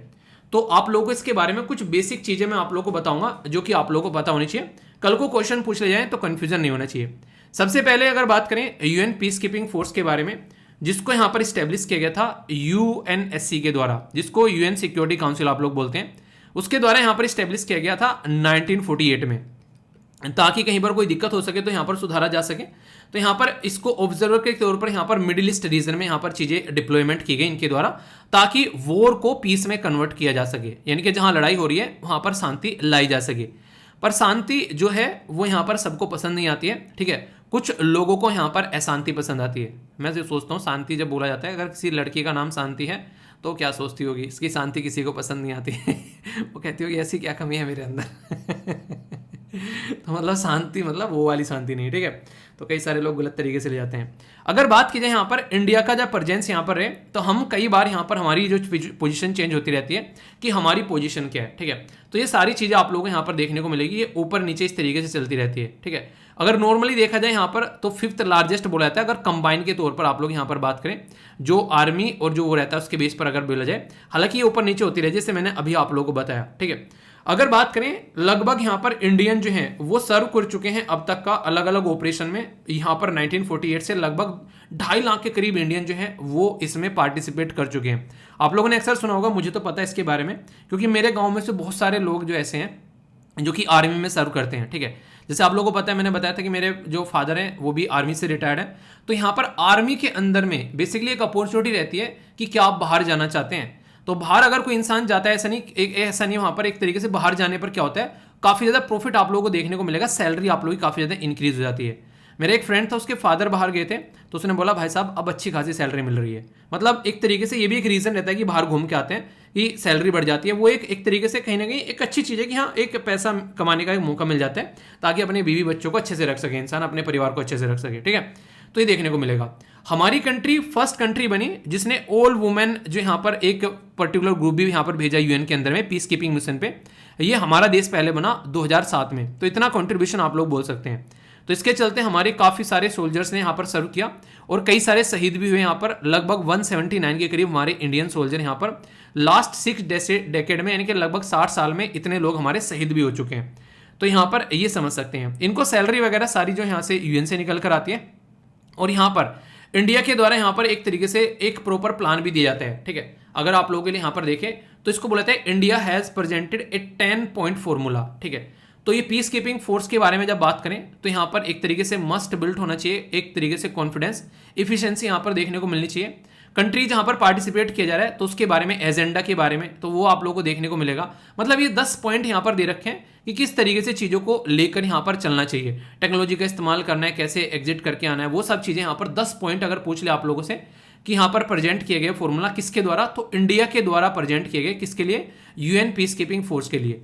तो ये 10 पॉइंट्स फॉर्मूला हमारे द्वारा दिया गया, ठीक है। बाकी ये कुछ और बेसिक चीज़ें यहाँ पर इसके बारे में आप लोग याद रख सकते हैं। टोटल जो पीस कीपिंग अगर बात करें यहाँ पर, अगर जो मेंबर्स के बारे में बात करें तो इनका कंट्रीब्यूशन क्या रहता है वो मैंने आप लोगों को बताया यहाँ पर। इसी के साथ में ग्लोबल लेवल पर जब आप लोग बात करेंगे तो अलग अलग तरीके से कई सारे ऑपरेशन भी यहाँ पर चलाए गए, जिसमें बहुत सारी चीज़ों का पार्टिसिपेशन दिखा, बजट कितना है यहाँ पर, कितने सारे लोग कहाँ कहाँ पार्टिसिपेट कर रहे हैं, तो सारा मुद्दा आप लोगों के सामने है यहाँ पर, ठीक है। क्वेश्चन भी आप लोगों से पूछे जा सकते हैं यहाँ पर कि what is the responsibility of UN का जो military personal in the peace keeping force, तो उसको एक्सप्लेन करने के लिए भी आप लोगों से पूछा जा सकता है। तो कई सारे ऑपरेशंस आप लोगों को देखने को मिलेंगे, तो उसके बारे में भी हल्का सा एक आइडिया कम से कम आप लोग रख सकते हैं, ठीक है। क्वेश्चन बन जाए तो कंफ्यूजन नहीं होना चाहिए। इंटरेस्टिंग क्वेश्चन है ये, क्वेश्चन आप लोग अटेम्प्ट करो कि क्या सही आंसर होगा यहाँ पर। यूएन पीस कीपिंग जो फोर्स है वो स्टैब्लिश की गई थी यूएन सिक्योरिटी के द्वारा, अप्रूव किया गया। Deployment UN military observer to the Middle East in 1948, पहली स्टेटमेंट ये है, ठीक है। दूसरा यहां पर बोला गया कि इंटरनेशनल डे जो यूएन पीस कीपिंग फोर्स का वो सेलिब्रेट किया था 29 ऑफ मई एवरी ईयर। तीसरा बोला गया कि 2007 में इंडिया के द्वारा फर्स्ट कंट्री बनी, ऑल जो वुमेन का यहां पर कंटिजेंट यहां पर भेजा गया यूएन पीस कीपिंग फोर्स के अंदर में, ठीक है। तो सही आंसर क्या है, ओनली 1, ओनली 2, ऑल 3 या फिर नन ऑफ द अबो, सही आंसर क्या है। तो ये सारी की सारी स्टेटमेंट मैंने अभी आप लोगों को बताई है। वीडियो को पॉज कर अटेम्प्ट कर लो और फिर आंसर बताना। आंसर क्या है, आंसर यहां पर सी हो गया। तो इस तरीके से क्वेश्चन पूछे जाए आप लोगों से तो आप लोगों के मन में उसको लेकर कंफ्यूजन नहीं होना चाहिए, ठीक है। तो रिसेंटली अभी न्यूज में था तो बेसिक चीजें हो गई, एक थोड़ा सा टॉपिक को ऐसे तैयार हो जाए ना अगर कि आंसर भी क्या लिखना है आप लोगों को पता चल जाए, तो फिर आप लोग कंफर्टेबल जोन में उसको लेकर जा सकते हो, ठीक है। तो बेसिक इन्फॉर्मेशन है, कोई कंफ्यूजन नहीं होना चाहिए। एक काफी इंपॉर्टेंट आर्टिकल है, बहुत सारी बैकग्राउंड इन्फॉर्मेशन में इसके बारे में आप लोगों से डिस्कस करूंगा। फॉरेस्ट के बारे में थोड़ा सा आप लोगों का रिवीजन भी होगा यहाँ पर फॉरेस्ट्री के बारे में, तो इसके बारे में बेसिक इन्फॉर्मेशन आप लोगों के सामने आने वाली है, तो ध्यान से सुनना। एक क्वेश्चन भी होगा आंसर राइटिंग के लिए जो कि आप लोगों को अटेम्प्ट करना है, तो उसका आंसर भी आप लोगों को यहाँ पर देना है, ठीक है। क्वेश्चन क्या है यहाँ पर, अगर बात करें कि why is it important to improve the forest cover in the country, और डिस्कस करना है वेरियस एफर्ट जो भी है गवर्नमेंट के इसको इंप्रूव करने के लिए। तो एक क्वेश्चन का आंसर भी आप लोगों को यहाँ पर इसको आंसर राइटिंग में आप लोगों को प्रैक्टिस करना है। सस्टेनेबल फॉरेस्ट्री जो है वो काफी इंपॉर्टेंट है बायोडाइवर्सिटी कंजर्वेशन के लिए, ये फूड एंड एग्रीकल्चर ऑर्गेनाइजेशन बोल रहा है। यानी कि अगर सस्टेनेबल फॉरेस्ट्री नहीं है तो बहुत सारी दिक्कतें देखने को मिलेगी। तो आप लोगों से पूछे कि यहाँ पर ये पर्टिकुलर जो पर्टिकुलर अगर रिपोर्ट के बारे में आप लोगों से क्वेश्चन पूछें तो आप लोगों को पता होना चाहिए कि main streaming biodiversity in forestry report ये किसके द्वारा यहाँ पर प्रस्तुत की जा रही है, ठीक है। तो फूड एंड एग्रीकल्चर ऑर्गेनाइजेशन के द्वारा प्रस्तुत की जा रही है। इनका कहने का मतलब है कि सब कुछ मिलकर साथ में चलना है, कोई चीज ऐसी नहीं है आप लोग अलग छोड़ सकते हो। यानी कि आप लोग बोल सकते हो कि यहाँ पर जो फॉरेस्ट है वो क्यों इंपॉर्टेंट है, सारी चीजें आप लोगों को वहां पर देखने को मिलती है, एक दूसरे के साथ में कनेक्ट है, ठीक है। कार्बन को एक तरीके से अपने अंदर खींचते हैं, ठीक है। बायोडाइवर्सिटी जो बनी रहती है वहां पर, कहीं ना कहीं लाइफ जो है इकोनॉमिक एक्टिविटी बनी रहती है वहां पर, आज के दिन में एक अच्छी जिंदगी हम लोग जी पाते हैं, इन्वायरमेंट अच्छा रहता है यहाँ पर, सारी चीजें। तो एक तरीके से कई सारी थ्रेट यहां पर आप लोगों को देखने को मिल रही है। डिफोरेस्टेशन, दबाकर पेड़ काटे जा रहे हैं, इलीगल फॉरेस्ट एक्टिविटीज देखने को मिलेगी, कंजर्वेशन के ऊपर बिल्कुल भी फोकस नहीं है, इन सब एक तरीके से इनसफिशिएंट कैपेसिटी देखने को मिलेगी। खासकर जब चीजों को हम लोग कवर करते हैं ढंग से, उनके रेगुलेशन वगैरह उसमें प्रॉपर रूल और रेगुलेशन ही नहीं है, और लोकल कम्युनिटी को साइड में फेंक देते हैं उठाकर, और गवर्नेंस भी ढंग से देखने को नहीं मिलती है। तो बहुत सारी ऐसी चीजें आप लोगों के सामने निकल कर आती है, तो इनके ऊपर काम करना है। गवर्नमेंट ने पॉलिसी नहीं बना रखी क्या, बहुत सारी पॉलिसी यहाँ पर अगर इसके बारे में बात करें, पर लेकिन वही है कि इंप्लीमेंट कितनी हो रही है वो नहीं हम लोग देख पाते हैं। तो पॉलिसी इंप्लीमेंट होनी चाहिए यहाँ पर, वो जरूरी है यहाँ पर, ठीक है। तो लोकल लोगों को पार्टिसिपेशन करना चाहिए, नेचुरल चीजों को प्रिजर्व करना है, वो सारी बातें। पर लेकिन जो बेसिक चीजें मैं आप लोगों को बताने वाला हूं वो काफी इंपॉर्टेंट है, उसको ध्यान से सुनिए। एक एक पॉइंट आप लोगों से एग्जाम में पूछा जा सकता है, तो एक एक पॉइंट ध्यान से सुनिएगा। अगर क्वेश्चन बने तो कंफ्यूजन नहीं होना चाहिए, क्योंकि क्वेश्चन भी कई सारे प्रैक्टिस करेंगे, और फिर जो आंसर राइटिंग का दिया है वो भी आप लोगों को प्रैक्टिस करना है, ओके।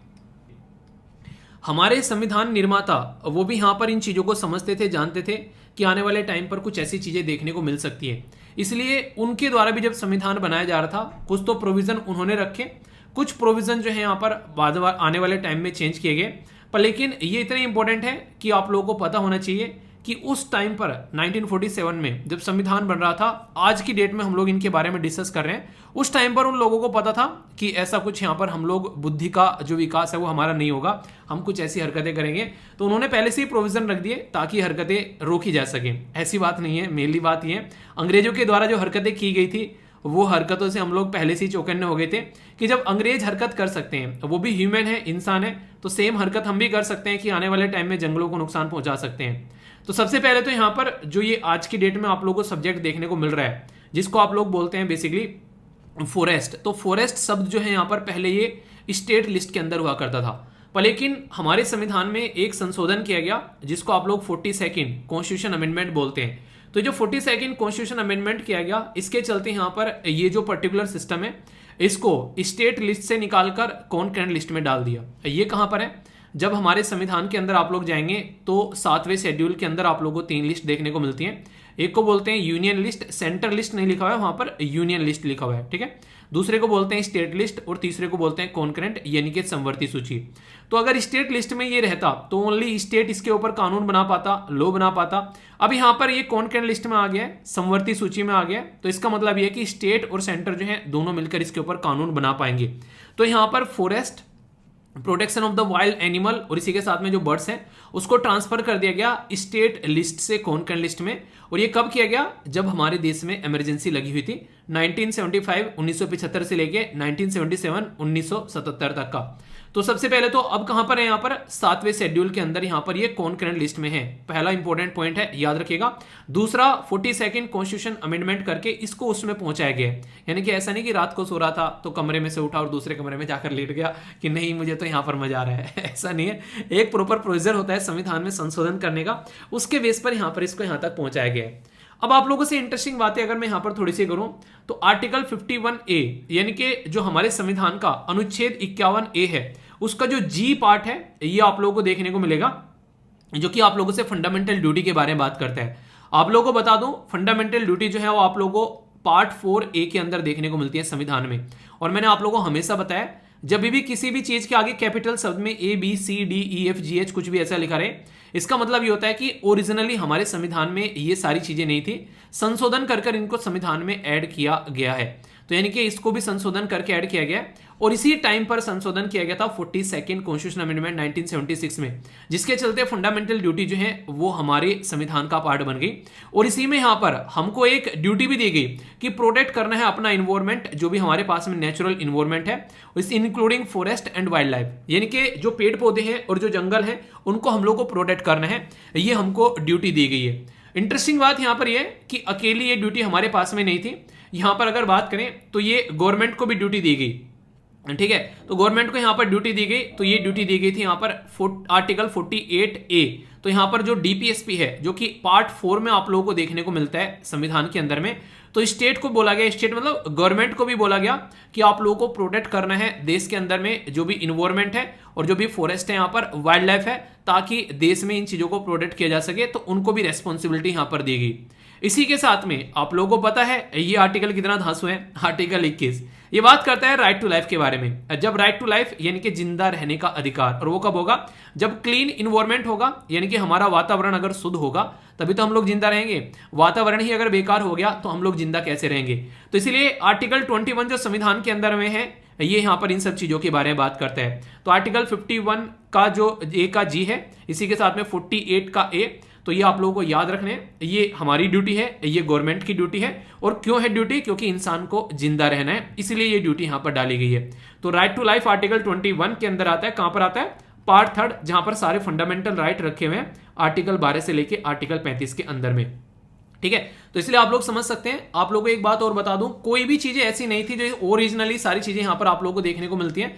कुछ चीजें संविधान में इतना गैप छोड़ा गया था ताकि हम जैसे लोग आए और वो चीजों को समझें और उनको लगे कि यार इनको प्रोटेक्शन की अलग से जरूरत है, तो उसके लिए अलग से प्रोटेक्शन प्रोवाइड करा दे। तो ये भी उसी चीज का पार्ट आप लोगों को देखने को मिलता है। इंटरेस्टिंग बात अगर मैं आप लोगों को बताऊं, ये थोड़ा सा एक्स्ट्रा पोर्शन है जो कि स्टैटिक पोर्शन है और जहां से कई बार क्वेश्चन आप लोगों से एग्जाम में पूछे गए और आगे भी पूछे जा सकते हैं। बात की जा रही है टैक्स के बारे में। जो पुराने टाइम पर जो टैक्स कलेक्शन किया करते थे यहाँ पर ब्रिटिश टाइम पे, तो आप लोगों को ये सेटलमेंट कुछ देखने को मिलेंगे। एक को बोलते थे परमानेंट सेटलमेंट, दूसरे को बोलते थे रैयतवारी, तीसरे को बोलते थे यहाँ पर महलवारी सिस्टम। अगर इनसे बात करें तो मैच करने के लिए कई बार आप लोगों से पूछा जाता है परमानेंट सेटलमेंट जो है, तो परमानेंट कौन करता है, तो याद रखना एक तरीके से यहाँ पर लोड, ठीक है। तो यहाँ पर लोड कॉर्नवालिस, यानी कि लोड जो है वो कोने में लगा देता है सबको सेटल कर कर, जब अपने पे आता है, कहीं बाढ़ आ रही है, कहीं तूफान आ रहे हैं, तो इस तरीके से आप लोग याद रख लेना, ठीक है।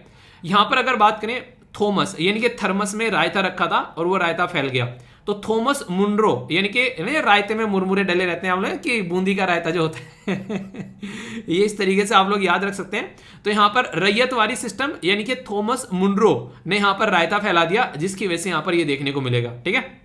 इसी के साथ में यहां पर महलवारी सिस्टम, महलवारी का सिस्टम मतलब याद रखिएगा विलियम बैठ गए महल में जाकर, ठीक है, लॉर्ड विलियम महल में जाकर बैठ गए, ठीक है। तो महलवारी, तो बेंटिक मतलब बैठ गए महल में जाकर और वहां पर जाकर टिक लगा रहे हैं कि किस किस का जो है यहां से रेवेन्यू आ गया है। तो परमानेंट सेटल की लोड जो है कोने में लगा देंगे सबको, इस तरीके से याद रखिएगा। बेंटिक मतलब महलवारी, महल में जाकर बैठ गए बेंटिक, और रैयतवारी थॉमस यानी कि थर्मस में से रायता फैला दिया। तो ये मुझे मतलब उस टाइम पर ये जो चीजें थी कई बार याद नहीं होती थी, तो थोड़ी थोड़ी सी इस तरह की चीजें कई बार तिकड़मबाजी में लगा लेता था, तो मुझे आज याद आ गई जैसे मैंने टॉपिक देखा, ठीक है। अब इतना तो क्वेश्चन पूछा जाता है किस किसने यहाँ पर ये सिस्टम जो है ये पॉलिसी लेकर आया, ठीक है। अब इससे रिलेटेड कुछ और बातें मैं आप लोगों को बता दूं जो कि इंपॉर्टेंट है और एग्जाम में पूछी जाती है, जैसे कि किस रीजन में ये सेटलमेंट हुआ। जैसे परमानेंट सेटलमेंट जो हुआ बंगाल, बिहार और उड़ीसा में हुआ, यानी कि जो मैंने आप लोगों को अभी बताया, तो लोड जो थे वो बंगाल, बिहार और उड़ीसा में सबको कोने में लगाते चले गए, और ये वो रीजन है जहां पर सबसे पहले चीजों का कंट्रोल होना स्टार्ट हुआ देश के अंदर में। रायता कहां फैला, रायता फैला जहां पर आप लोगों को देखने को मिलेगा थॉमस मुरमुरो के द्वारा, वो साउथ इंडिया में फैलाया गया। तो साउथ इंडिया में यहां पर रायता फैलाया गया। और महल कहां बना, ये नॉर्थ वेस्ट रीजन में आप लोगों को महल दिखा, और यहां पर जाकर विलियम बैठ गए, ठीक है। तो इस तरीके से आप लोग समझ सकते हैं। टैक्स कलेक्ट कौन कौन करता था, परमानेंट सेटलमेंट वाले में जमींदार करते थे, जो गांव के जमींदार होते थे।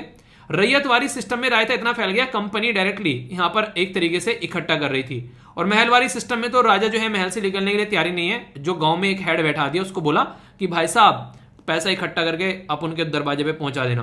तो ये आप लोगों को देखने को मिलेगा।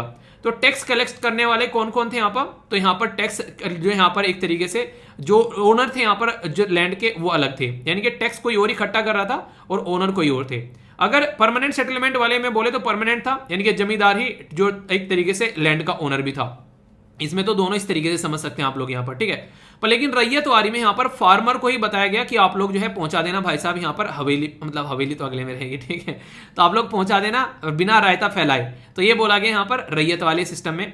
और यहाँ पर लैंडलॉर्ड को रखा गया यहाँ पर एक तरीके से, आप लोग लैंडलॉर्ड की जमीन थी, और यहाँ पर जो एक तरीके से जो यहाँ पर क्या था, ये जो विलेज का जो हेडमैन था ये रखा गया डायरेक्ट पैसा ट्रांसफर करने के लिए। ये सारे एक पर्टिकुलर स्लॉट में आप लोगों के लिए इंपॉर्टेंट हो जाते हैं काफी। अगर पुराने क्वेश्चन पेपर आप लोग हिस्ट्री के उठा के देखेंगे, मॉडर्न हिस्ट्री के, तो ये सारे क्वेश्चन आप लोगों को देखने को मिल जाएंगे। इन 2 स्लाइड से आप लोगों को कई क्वेश्चन देखने को मिल जाएंगे, उठाकर देखिएगा। टैक्स का बर्डन जो था फार्मर पर पड़ता था, हाई टैक्स इंपोज किया जाता था और उसको फ्रीक्वेंटली इंक्रीज करते थे। तो आंसर राइटिंग में भी लिखने के लिए आ जाए तो ये आप लोगों के लिए काफी अच्छा डेटा है। तो ये सिस्टम आप लोग समझिएगा, जो कि कई बार एग्जाम में क्वेश्चन भी आप लोगों से बनते हैं। तो यहां पर आप लोगों को क्यों बताया, क्योंकि यहां पर फॉरेस्ट से रिलेटेड बातें चल रही हैं, तो थोड़ा सा जमींदारी सिस्टम भी मैंने आप लोगों को यहां पर बता दिया, जिससे कि आप लोग इसके साथ में कनेक्ट कर सकें। एक जमीन का नाम याद रखिएगा, उसको बोलते हैं orange area. Orange area, orange area मतलब अनडेमोक्रेटेड, जो एक तरीके से अनडिमार्केटेड प्रोटेक्टेड एरिया, यानी कि ऐसा एरिया जो कि प्रोटेक्टेड तो है पर इसको डिमार्केट नहीं किया गया है। कई बार सुना होगा ना आप लोगों ने कि जमीन खाली पड़ी है, अरे नहीं खाली नहीं पड़ी है भाई, गवर्नमेंट की जमीन है ये, ठीक है।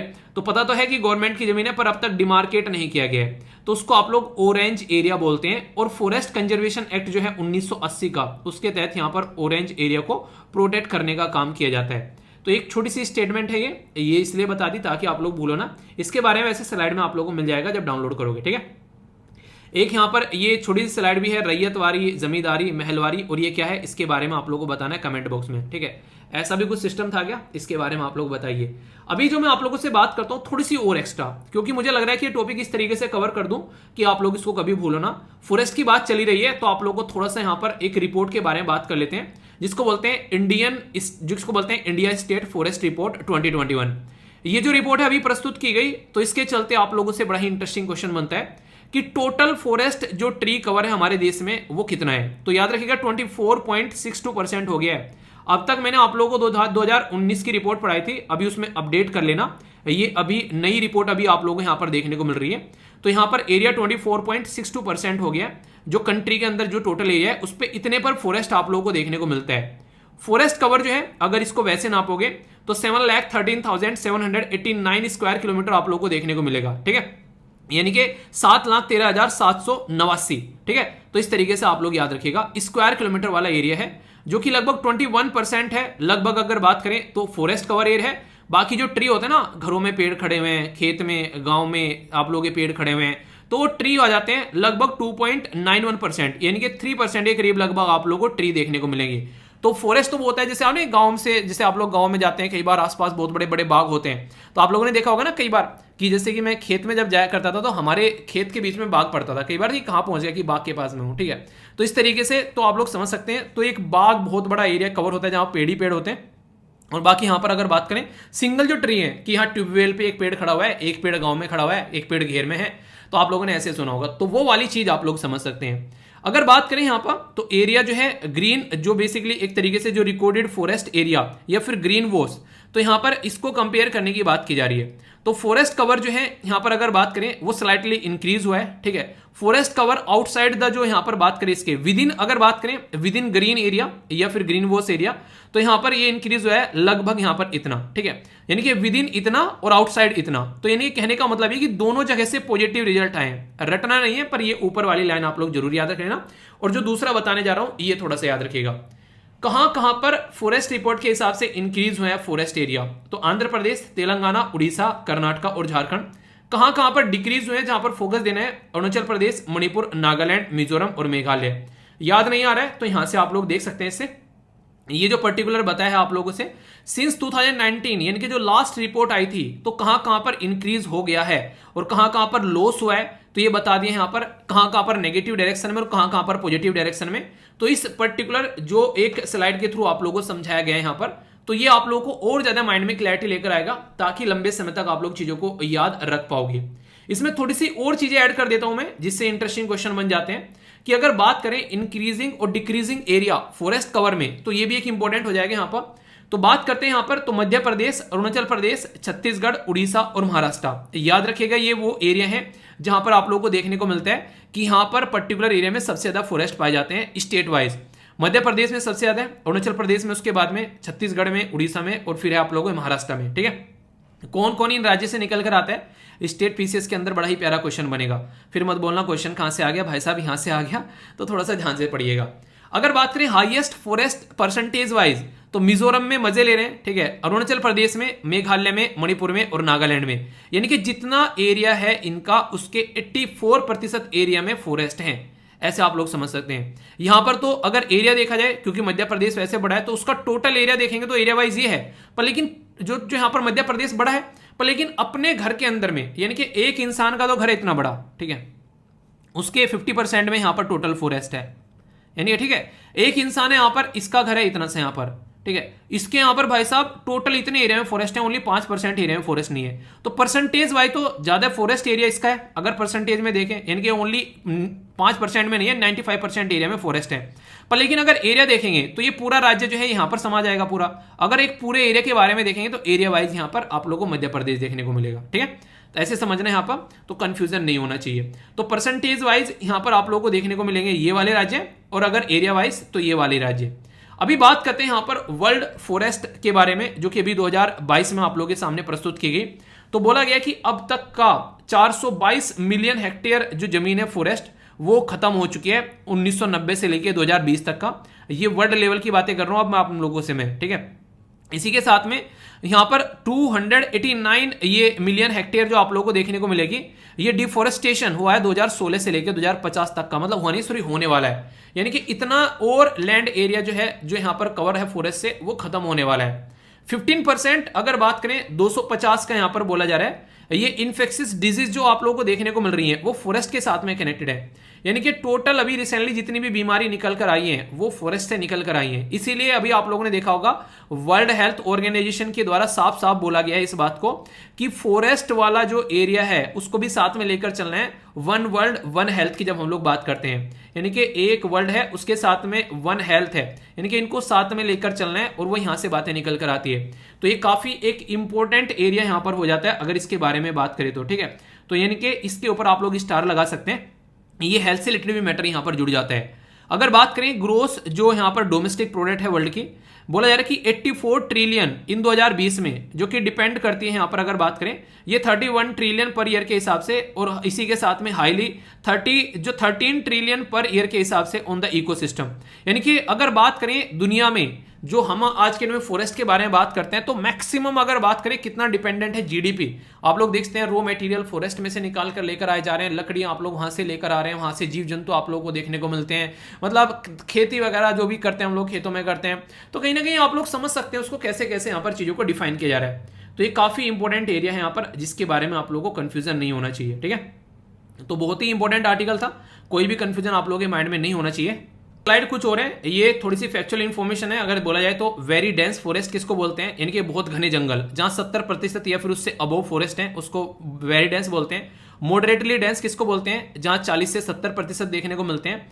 और ओपन फॉरेस्ट किसको बोलते हैं, जहां 10 से 40% देखने को मिलते हैं। तो ये कुछ बातें हैं जो आप लोग याद रखिएगा। यहाँ पर एरिया वाइज कौन कौन से सबसे ज्यादा हैं, तो इस तरीके की बातें हैं परसेंटेज वाइज और एरिया वाइज अगर बोला जाए तो सबसे ज्यादा फॉरेस्ट कौन से देखने को मिलते हैं, मॉडरेटली डेंस, यानी कि ज्यादातर एरिया में आप लोगों को ये वाले फॉरेस्ट देखने को मिलेंगे। दूसरे नंबर पर ओपन फॉरेस्ट, ठीक है, ये याद रखिएगा। तीसरे नंबर पर आप लोगों को वेरी डेंस और चौथे नंबर पर जो यहाँ पर डिग्रेडेड फॉरेस्ट। तो ये इंक्रीजिंग और डिक्रीजिंग ऑर्डर में ऐसे भी लगाने के लिए आ जाते हैं। टॉपिक के अंदर बहुत सारी इंफॉर्मेशन है, एक बार रटना नहीं है, क्योंकि मैं पहले भी कई बार इनको रिवाइज करा चुका हूं। एक बार आप लोगों ने अब पढ़ ली, थोड़ा सा इसको रिवाइज कर लेना 1-2 दिन के बाद में, और फिर आप लोगों से जो क्वेश्चन प्रैक्टिस करवा रहा हूं उसके थ्रू भी आप लोग यहां पर चीजें याद रख पाएंगे।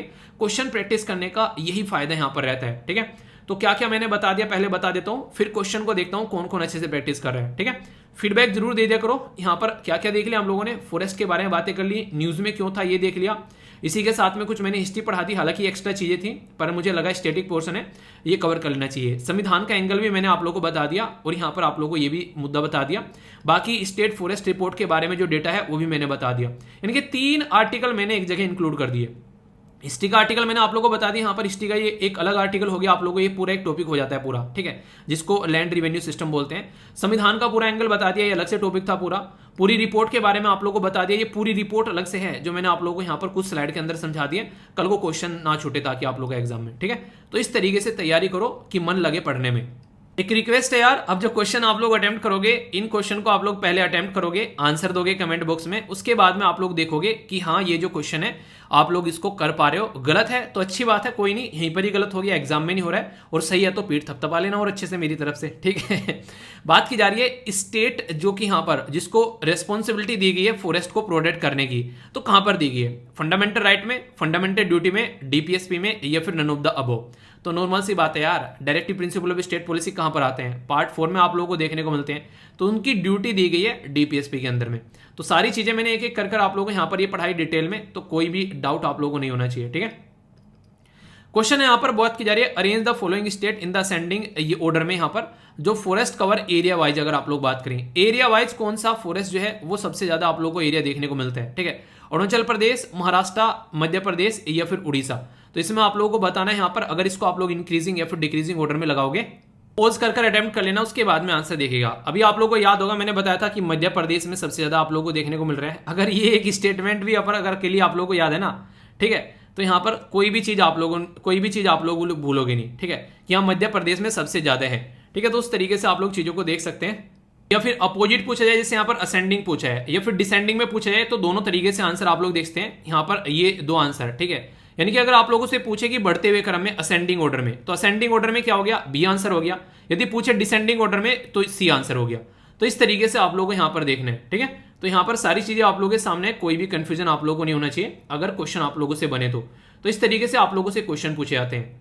ठीक इसी में यहाँ पर परसेंटेज वाइज भी पूछा जा सकता है आप लोगों से, जैसे मैंने बताया था ना कि परसेंटेज वाइज भी आप लोगों से क्वेश्चन बन सकता है। तो सेम पैटर्न में आप लोगों का परसेंटेज वाइज क्वेश्चन पूछा जा सकता है, याद रखिएगा। पर यहाँ पर असेंडिंग और डिसेंडिंग यहाँ पर घटते हुए क्रम में पूछा गया है, तो घटते हुए क्रम में आप लोगों को यहाँ पर ये आंसर देखने को मिलेगा, ठीक है, 4 3 2 1, ठीक है, या फिर 1 2 3 4। अगर असेंडिंग में पूछता तो ए आंसर हो जाता, तो यहाँ पर क्या हो गया, आंसर इसका डी हो गया। तो इस तरीके से आप लोगों को देखना है। एक और बड़ा इंटरेस्टिंग क्वेश्चन है, बोला गया कॉन्स्टिट्यूशनल प्रोविजन क्या है यहाँ पर, जो कि यहाँ पर अगर बात करें इसके बारे में, ठीक है, फॉरेस्ट के बारे में, तो फंडामेंटल राइट के अंदर में है या फंडामेंटल ड्यूटीज के अंदर में है या फिर डीपीएसपी के अंदर में है, तो आप लोगों को कौन सी स्टेटमेंट है यहाँ पर जिसके बारे में आप लोग बोल सकते हैं, यानी कि कॉन्स्टिट्यूशनल प्रोविजन संविधान में कहाँ पर रखे गए हैं, तो आप लोगों को ये बताना है, ठीक है।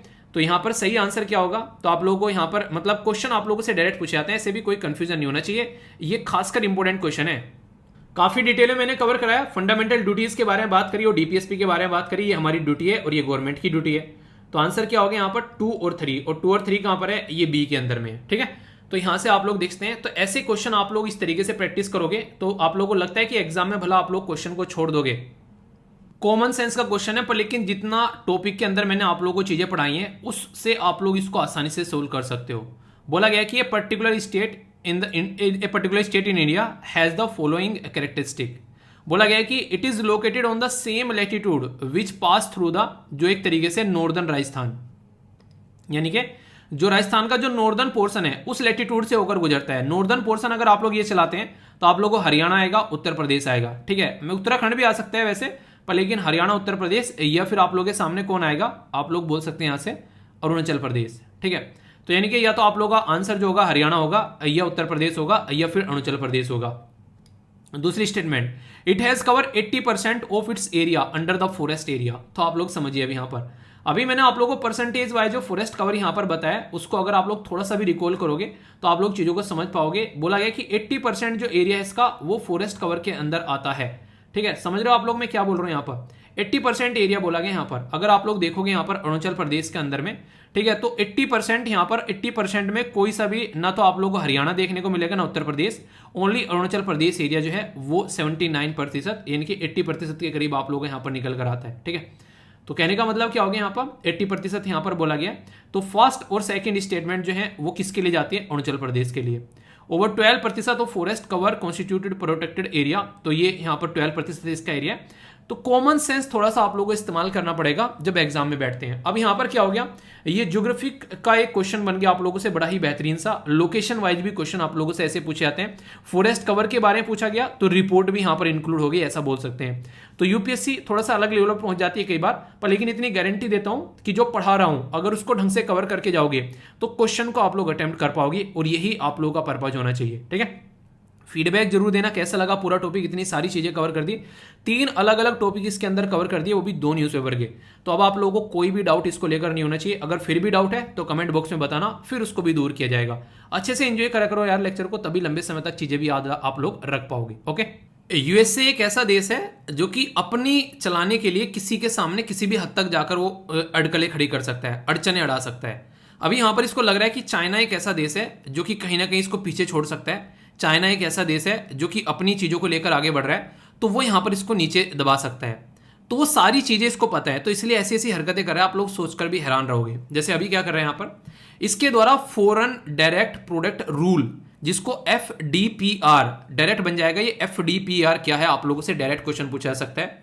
ये ऐसा रूल है जो कि सुनकर भी लगता है कई बार तो यार ये करना क्या चाहता है इंसान, यानी कि यूएसए करना क्या चाहते हैं। डोनाल्ड ट्रंप ने बोल दिया कि अगर तुम मेरे दोस्त हो तो तुम किसी और के साथ में दोस्ती नहीं कर सकते। ये बिल्कुल ऐसी है मैं बोलने लगूं कि अगर मेरी वीडियो देखते हो यूट्यूब पे तो किसी और की वीडियो मत देखना, वरना बैक ब्लॉक कर दूंगा, ठीक है। तो यार जिसकी पसंद आए उसकी वीडियो देखो, सब मेहनत करके वीडियो बना रहे हैं, उनको अच्छे से फीडबैक दो, लाइक करो सबकी वीडियो।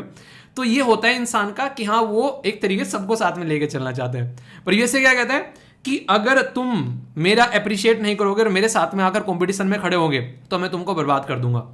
तो यहां पर यूएसए गवर्नमेंट के द्वारा भी यहां पर क्या किया गया, एक रूल है इनका जो मैंने बताया FDPR, उसमें ये क्या करते हैं, ये किसी भी देश को यहां पर रोक सकते हैं कि उनकी लेटेस्ट टेक्नोलॉजी उसके पास में न पहुंचे। इसके लिए इन्होंने जो चाइना की हुआई कंपनी थी उसके ऊपर प्रतिबंध लगाया। इससे पहले सेम काम ये रसिया के साथ भी कर चुके हैं, ताकि यहां पर एडवांस कंप्यूटिंग और सुपर कंप्यूटर इंडस्ट्री जो है वो यहां पर आगे ना बढ़ सके। तो इनकी जो चिप है एडवांस कंप्यूटिंग चिप, वो वहां तक न पहुंच पाए। तो यूएसए ने यहां पर ये हरकतें की हैं। ये कानून आज का नहीं है, इससे आप लोग देखते हैं कि ये इंसान कितने गिरे हुए हैं। ये आज से नहीं बनाए बैठे, इसको ये पहले से बनाए बैठे, और इनको ये है कि कोई और ना यहां पर आकर जो है ये यहां पर ये काम करने लगे। तो फर्स्ट टाइम इसको इंट्रोड्यूस किया गया था यहां पर 1949 में, ताकि यहाँ पर टेक्नोलॉजी को कंट्रोल किया जा सके कि हमारी टेक्नोलॉजी हमारे पास में ही है। देखिए मेहनत करते हैं, वो तो बात है कि रिसर्च एंड डेवलपमेंट करते हैं, अपनी टेक्नोलॉजी बनाते हैं, तो यहाँ पर ये नहीं चाहते कि कोई उसको गलत एक तरीके से इस्तेमाल करे। चाइना को अगर रोक रहे हैं तो वैसे ये रोक रहे हैं, उनका इंटेंशन कुछ और है, क्योंकि यहाँ पर ये इसलिए नहीं रोक रहे हैं कि चाइना हमारे साथ में गलत है फलाना ढिमकाना, इसलिए रोक रहे हैं कि चाइना कल को अगर आगे निकल गया तो इनको टक्कर देने वाला एक देश ऐसा खड़ा हो जाएगा जो इनकी बिल्कुल नहीं सुनेगा। सुनता तो वो अब भी नहीं है, और ज्यादा नहीं सुनेगा, और फिर लोग उसको फेवर करना स्टार्ट कर देंगे क्योंकि पैसे की उसके पास कोई कमी नहीं है। ठीक है, मैंने कहा पैसे की कोई कमी नहीं है। तो अमेरिका का जो ये रूल आप लोगों को देखने को मिल रहा है, इसके बारे में आप लोग याद रखते हैं, अपनी कंट्री से रिलेटेड जो भी प्रोडक्ट वगैरह है उसको रोकने का काम करते हैं। तो 1949 में यहाँ पर ये इंट्रोड्यूस किया गया था। तो कोई पूछ बैठे अगर ऐसा भी कुछ है क्या, तो आप लोग कम से कम पता होना चाहिए। बिल्कुल है भाई साहब, पूरा क्लास में डिटेल में डिस्कस किया था। ये मत बोलना क्वेश्चन कहाँ से आ गया, भाई साहब यहाँ से आ गया। थोड़ा सा भी ध्यान से सुनोगे क्वेश्चन नहीं छूटेगा एग्जाम में, ठीक है, याद रखना। एक और इंटरेस्टिंग है यहाँ पर, ये फूड सिक्योरिटी के साथ में आप लोग इसको कनेक्ट कर सकते हैं, एग्रीकल्चर या फिर इकोनॉमिक एक्टिविटी के साथ में भी आप लोग कनेक्ट कर सकते हैं। आप लोग यहाँ पर ये बेसिकली दिख रहा है, यहाँ पर क्या लिखा हुआ है, global hunger index. Global hunger index में हमारी रैंक कितनी रही अभी रिसेंटली, आप लोग बताइए। ये क्वेश्चन है आप लोगों से, और किसके द्वारा प्रस्तुत किया जाता है। ये यहाँ पर आप लोगों को दिख रहा है कि यहाँ पर एक भूखा इंसान बैठा हुआ है, ठीक है, और यहाँ पर क्या है, यहाँ पर एक यहाँ पर इसके सामने कटोरा है, बेसिकली पृथ्वी का आधा कटा हुआ पोर्शन इसके सामने रखा हुआ है। ये जब पहली बार मैंने देखा तो मुझे बड़ा बुरा लगा। बुरा क्यों लगा, क्योंकि इसके नीचे यहाँ पर इंडिया लिखा हुआ है, ठीक है।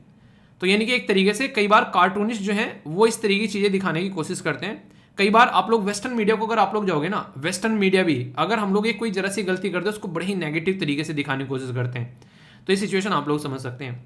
चलिए वो अलग बात है, पर लेकिन इंटरनेशनल जो फाइनेंस कॉर्पोरेशन है उसके बारे में मैं आप लोगों से यहाँ पर बात करने वाला हूँ। उसके द्वारा कई सारी बातें यहाँ पर की जा रही है जो कि इंपॉर्टेंट भी हैं और जिसके बारे में आप लोगों को पता भी होना चाहिए। क्या क्या है एक एक कर यहाँ पर देखते हैं। सबसे पहले तो यहाँ पर जो ये इंटरनेशनल फाइनेंस कॉर्पोरेशन है, यहाँ पर ये कौन है भाई, ये ऐसी बातें क्या क्या बोल रहे हैं यहाँ पर, और बातें क्या क्या बोल रहे हैं। बातें बोल रहा है कि 6 billion global food security platform को सपोर्ट करने के लिए मैं पैसा दूंगा, ताकि कोविड-19 के चलते और अभी यहाँ पर यूक्रेन की लड़ाई के चलते जो पैसे जो यहाँ पर खाने का प्राइस बहुत ज्यादा बढ़ गया, जिसकी वजह से लोग भूखे मरने लगे हैं, उसको रोका जा सके, उसको सपोर्ट प्रोवाइड कराया जा सके। पर इसकी एक कंडीशन रहती है, मैं गवर्नमेंट को बिल्कुल सपोर्ट नहीं करूंगा। क्यों, गवर्नमेंट के साथ में मेरी बनती नहीं है, तो प्राइवेट सेक्टर को सपोर्ट करूंगा। ठीक है भाई साहब, प्राइवेट को कर लो, खाना तो मिलेगा। तो ये बातें थी, प्राइवेट सेक्टर में अगर कोई आता है काम करना चाहता है तो उसको ये सपोर्ट करता है। कौन है ये कहाँ से आए ये इंसान, कहाँ से, ध्यान से देखो इस इंसान को, कहाँ से आए। ठीक, तो ये वर्ल्ड बैंक ग्रुप का एक पार्ट है, वर्ल्ड बैंक ग्रुप का बच्चा है, नहीं कहते मेरा बच्चा है छोड़ दो उसको, ठीक है। तो वर्ल्ड बैंक ग्रुप का एक बच्चा है यहाँ पर, ये जो ग्लोबल फूड सिस्टम के बारे में बेसिकली किस तरीके से यहाँ पर लेकर चलना है उसको, उसके बारे में बात करते हैं। क्लाइमेट या फिर इकोलॉजिकल फुटप्रिंट उसको देखते हैं। यहाँ पर मोटे मोटे तौर पर बोला जाए तो यहाँ पर 2 कॉन्सेप्ट को फॉलो करता है कि गरीबी को कैसे मिटाना है और किस तरीके से यहाँ पर जो प्रोस्पेरिटी है उसको यहाँ पर सबके साथ में शेयर करना है। यानी कि वो बात है, कद्दू कटेगा सब में बटेगा, अकेला ऐसा इंसान नहीं कि बस तू मजा लेकर चला जाए बाकी सब भूखे मरे। तो ये 1956 में यहाँ पर बनाया गया था। तो प्राइवेट सेक्टर में जो इमर्जिंग मार्केट है यहाँ पर लगभग यहाँ पर जो इसका फोकस है ओवर द 100 कंट्रीज के ऊपर, जिससे सपोर्ट प्रोवाइड करा रहा है। तो $6 बिलियन जो है ये यहाँ पर एक इन्वेस्टमेंट करने की बात कर रहे हैं, ताकि गरीबी और भुखमरी को रोका जा सके और जो भी मेल नरिशमेंट के शिकार जो बच्चे हैं खासकर, उसके ऊपर भी फोकस दिया जा सके। तो ये इसके बारे में यहाँ पर पूरी इंफॉर्मेशन हो गई। कोई भी कंफ्यूजन माइंड में नहीं होना चाहिए, ठीक है, इंपॉर्टेंट था, पता होना चाहिए, कंफ्यूजन होगा तो बताना जरूर। नेक्स्ट ये काफी इंटरेस्टिंग न्यूज है यहाँ पर, और ये बात की जा रही है किसके बारे में, विंड एनर्जी, सोलर एनर्जी, मोटे मोटे तौर पर बोलो तो रिन्यूएबल एनर्जी। रिन्यूएबल एनर्जी क्या और कौन सी एनर्जी होती है, अक्षय एनर्जी बोलते हैं इसको हिंदी में। इसका मतलब ये होता है कि वो एनर्जी जो कि कभी खत्म ना हो। पानी धरती पे से खत्म होने वाला है क्या, दूषित कर लो, कितना ही गंदा कर लो, पर रहने वाला यहीं पर ही है, खत्म नहीं कर पाओगे आप लोग उसको। क्यों, क्योंकि पानी जो होता है वो एक फॉर्म से दूसरे फॉर्म में चेंज हो सकता है। समुद्र का लेवल बढ़ता जा रहा है, पर लेकिन पृथ्वी पे से वैसे लैंड पे से खत्म होता जा रहा है। तो पानी एक जगह से दूसरी जगह शिफ्ट हो रहा है, बस ये समझ लो, तुमसे बचने के लिए, क्योंकि तुम मुझे उसको गंदा करते जा रहे हो। सूरज की रोशनी यहाँ पर हमेशा रहने वाली है, ठीक है, तो यहाँ से सोलर पैनल यूज कर सकते हैं। हवा चलनी बंद हो जाएगी क्या, नहीं होने वाली है। हवा अलग बात है कि यहाँ पर पोल्यूटेड कर देंगे, पर लेकिन विंड नहीं बंद होगी यहाँ पर, ठीक है। तो ये सारी चीजें, तो ये वो एनर्जी है जो कि खत्म नहीं होने वाली है, ऐसी चलती रहेंगी जब तक पृथ्वी है। तो इनका प्राइस जो है यहाँ पर वो अभी काफी डाउन हो गया है। फोसिल फ्यूल जो है उसमें ऑल्टरनेटिव एक ईंधन मिल गया है जिसको हम लोग इस्तेमाल कर सकते हैं। तो यहाँ पर सोलर वगैरह, विंड, सोलर, ये सारी चीजें बताई गई कि इनके प्राइस रिसेंटली 2010 के कंपेयर में अभी काफी नीचे आ गए हैं। तो ये इंटरव्यू में क्वेश्चन पूछा गया था, ठीक है, कि यहाँ पर इसके बारे में आप लोगों से कि क्या इन्वेस्टमेंट लेटेस्ट टेक्नोलॉजी में करना चाहिए जिसमें बहुत ज़्यादा पैसा लग रहा है, आज पैसा लग रहा है, आने वाले टाइम में वो फायदा पहुंचाने वाला है बहुत ज़्यादा, ये ध्यान रखना। तो यहाँ पर ये बात की जा रही है IRENA, तो ये काफ़ी इंपॉर्टेंट ऑर्गेनाइजेशन, इसको बोलते हैं इंटरनेशनल रिन्यूएबल एनर्जी एजेंसी। ये एक पब्लिकेशन है इसका जो कि पूछा जा सकता है कि रिन्यूएबल पावर जनरेशन कोस्ट 2021 किसके द्वारा पब्लिश की गई बताओ, तो आप लोगों को पता होना चाहिए इसके द्वारा पब्लिश की गई है। तो इसके द्वारा ये बोला गया कि जैसे जैसे रिन्यूएबल एनर्जी में लोग इन्वेस्टमेंट कर रहे हैं तो वैसे वैसे क्या होता जा रहा है, रिन्यूएबल एनर्जी का जो प्राइस है वो डाउन होता चला जा रहा है। क्यों? क्योंकि इसमें अंदर कंपटीशन आ रहा है, लोग यहां पर पार्टिसिपेट कर रहे हैं और अपने प्रोडक्ट को अच्छे से बढ़ा रहे हैं, उसकी इफिशियंसी भी बढ़ रही है, तो ये फायदा होता है कंपटीशन का। तो यहां पर सस्टेनेबल एनर्जी जो फ्यूचर के लिए काफी अच्छी है वो हम लोग यहां पर यूज कर पा रहे हैं। तो ये काफी इंपॉर्टेंट ऑर्गेनाइजेशन है जिसके बारे में याद रखिएगा, इंटरनेशनल रिन्यूएबल एनर्जी एजेंसी। इसको मेंबरशिप जो है बेसिकली 168 है और इंडिया भी इसका पार्ट है, यानी कि हम भी इसके परिवार का पार्ट है। तो ये काफी इंपॉर्टेंट है, क्वेश्चन याद रखिएगा, ऑर्गेनाइजेशन से क्वेश्चन अक्सर बन जाते हैं, ठीक है। वन लाइनर टाइप की काफी इंटरेस्टिंग न्यूज है। एक न्यूज और है, हालांकि न्यूज मैंने डिस्कस की थी आप लोगों से। पॉलिटी के अंदर आप लोगों को देखने को मिलेगी दो एक तरीके से पार्टी हैं जो कि अलग, एक पार्टी थी अलग अलग हो गई, तो उनके सिंबल के बारे में बात की जा रही है। तो election symbol reservation and allotment order 1968 के हिसाब से इलेक्शन कमीशन ऑफ इंडिया के द्वारा ये बोला गया कि भाई साहब दोनों लड़ रहे हो आपस में, मैं तुमको किसी को भी यहां पर ये सिंबल धनुष बाण वाला नहीं देने वाला हूं, अलग अलग से अपना कोई सिंबल चूज कर लो। इलेक्शन कमीशन ऑफ इंडिया के हाथ में पावर है, इसीलिए इन्होंने ये सिंबल जो है अपने पास में रख लिया है, इसको कोई भी नहीं ले पाएगा, ये बात बोली गई यहां पर अभी रिसेंटली न्यूज में।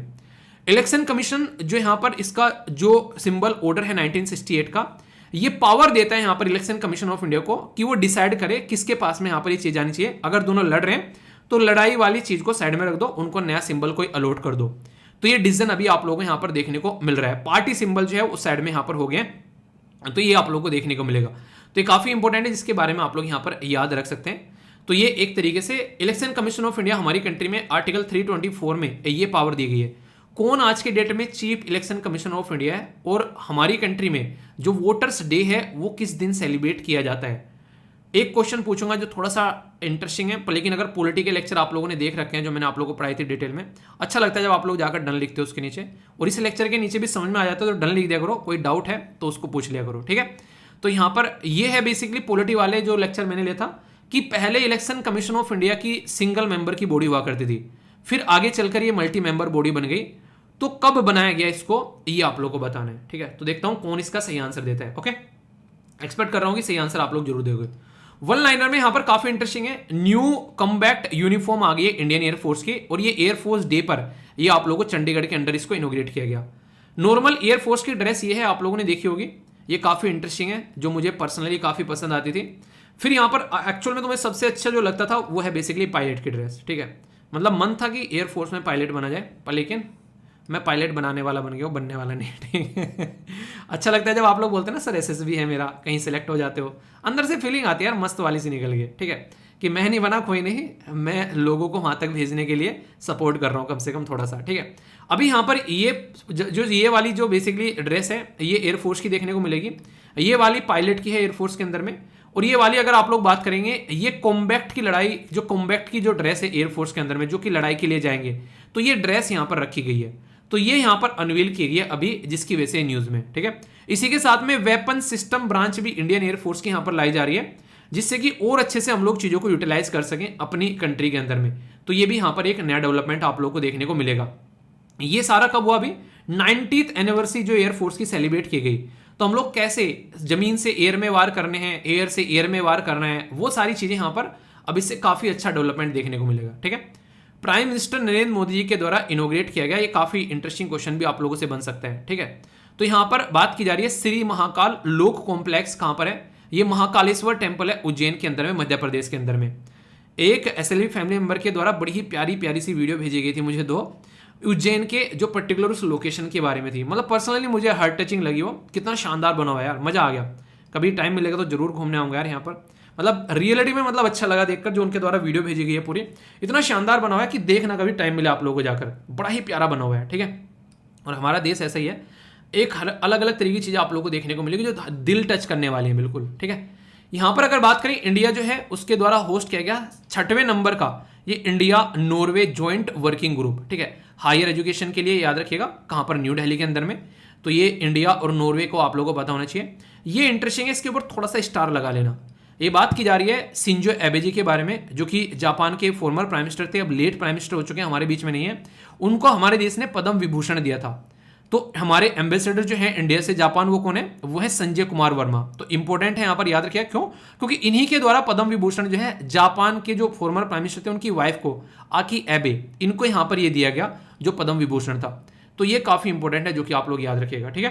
तो शिंजो एबे जी को जो यहां पर सेकंड हाईएस्ट अवार्ड दिया गया हमारे देश का, पद्म विभूषण। ओके, इंडिया जो है वो फोर्थ, अभी बात करें यहां पर फोर्थ सेट ऑफ स्विस जो है आप लोगों को देखने को मिलेगा एनुअल जो ऑटोमेटिक इंफॉर्मेशन एक्सचेंज फ्रेमवर्क के साथ। क्या होता है बेसिकली, आज की डेट में बहुत सारे ऐसे लोग हैं जो हमारा पैसा जो है हमारे देश से टैक्स से चुराकर किसी और देश में रखते हैं, खासकर स्विट्जरलैंड में।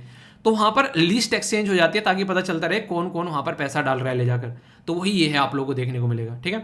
प्राइम मिनिस्टर मोदी जी के द्वारा एड्रेस किया गया यहाँ पर यूएन वर्ल्ड जियो स्पेशल इंटरनेशनल जो कांग्रेस है यहाँ पर, ये तो उससे रिलेटेड न्यूज है। ग्लोबल ग्रोथ फोरकास्ट की गई आईएमएफ के द्वारा यहाँ पर 2021 के लिए, 2022 के लिए यहाँ पर क्या है 3.2 थी, और 2023 के लिए 2.7 यहाँ पर अभी ये फोरकास्ट की गई है। बाकी कितना सही है आगे आने वाले टाइम में पता चलेगा, और क्या क्या चीजें हैं, ठीक है। आगे चलते हैं। प्राइम मिनिस्टर नरेंद्र मोदी की क्वेश्चन है अटेम्प्ट करना। प्राइम मिनिस्टर नरेंद्र मोदी के द्वारा यहाँ पर लॉन्च किया गया युवा 2.0 मेंटोर। तो किसके लिए है यहाँ पर, ये युवा ऑथर, एंटरप्रेन्योर, साइंटिस्ट या फिर टेक डेवलपर, ये आप लोगों को बताना है। रिवर जो ऑरेंज है, जो यहाँ पर आप लोगों को ये बताना है कहां से फॉर्म होती है, बाउंड्री आप लोगों को कौन कौन सी कंट्री के बीच में देखने को मिलती है। South Africa, Zimbabwe, Nigeria, Cameroon या फिर साउथ अफ्रीका, नामीबिया। सही आंसर बताओ, देखता हूं कौन सही तरीके से इसको अटेम्प्ट करता है, आंसर देना है, ठीक है।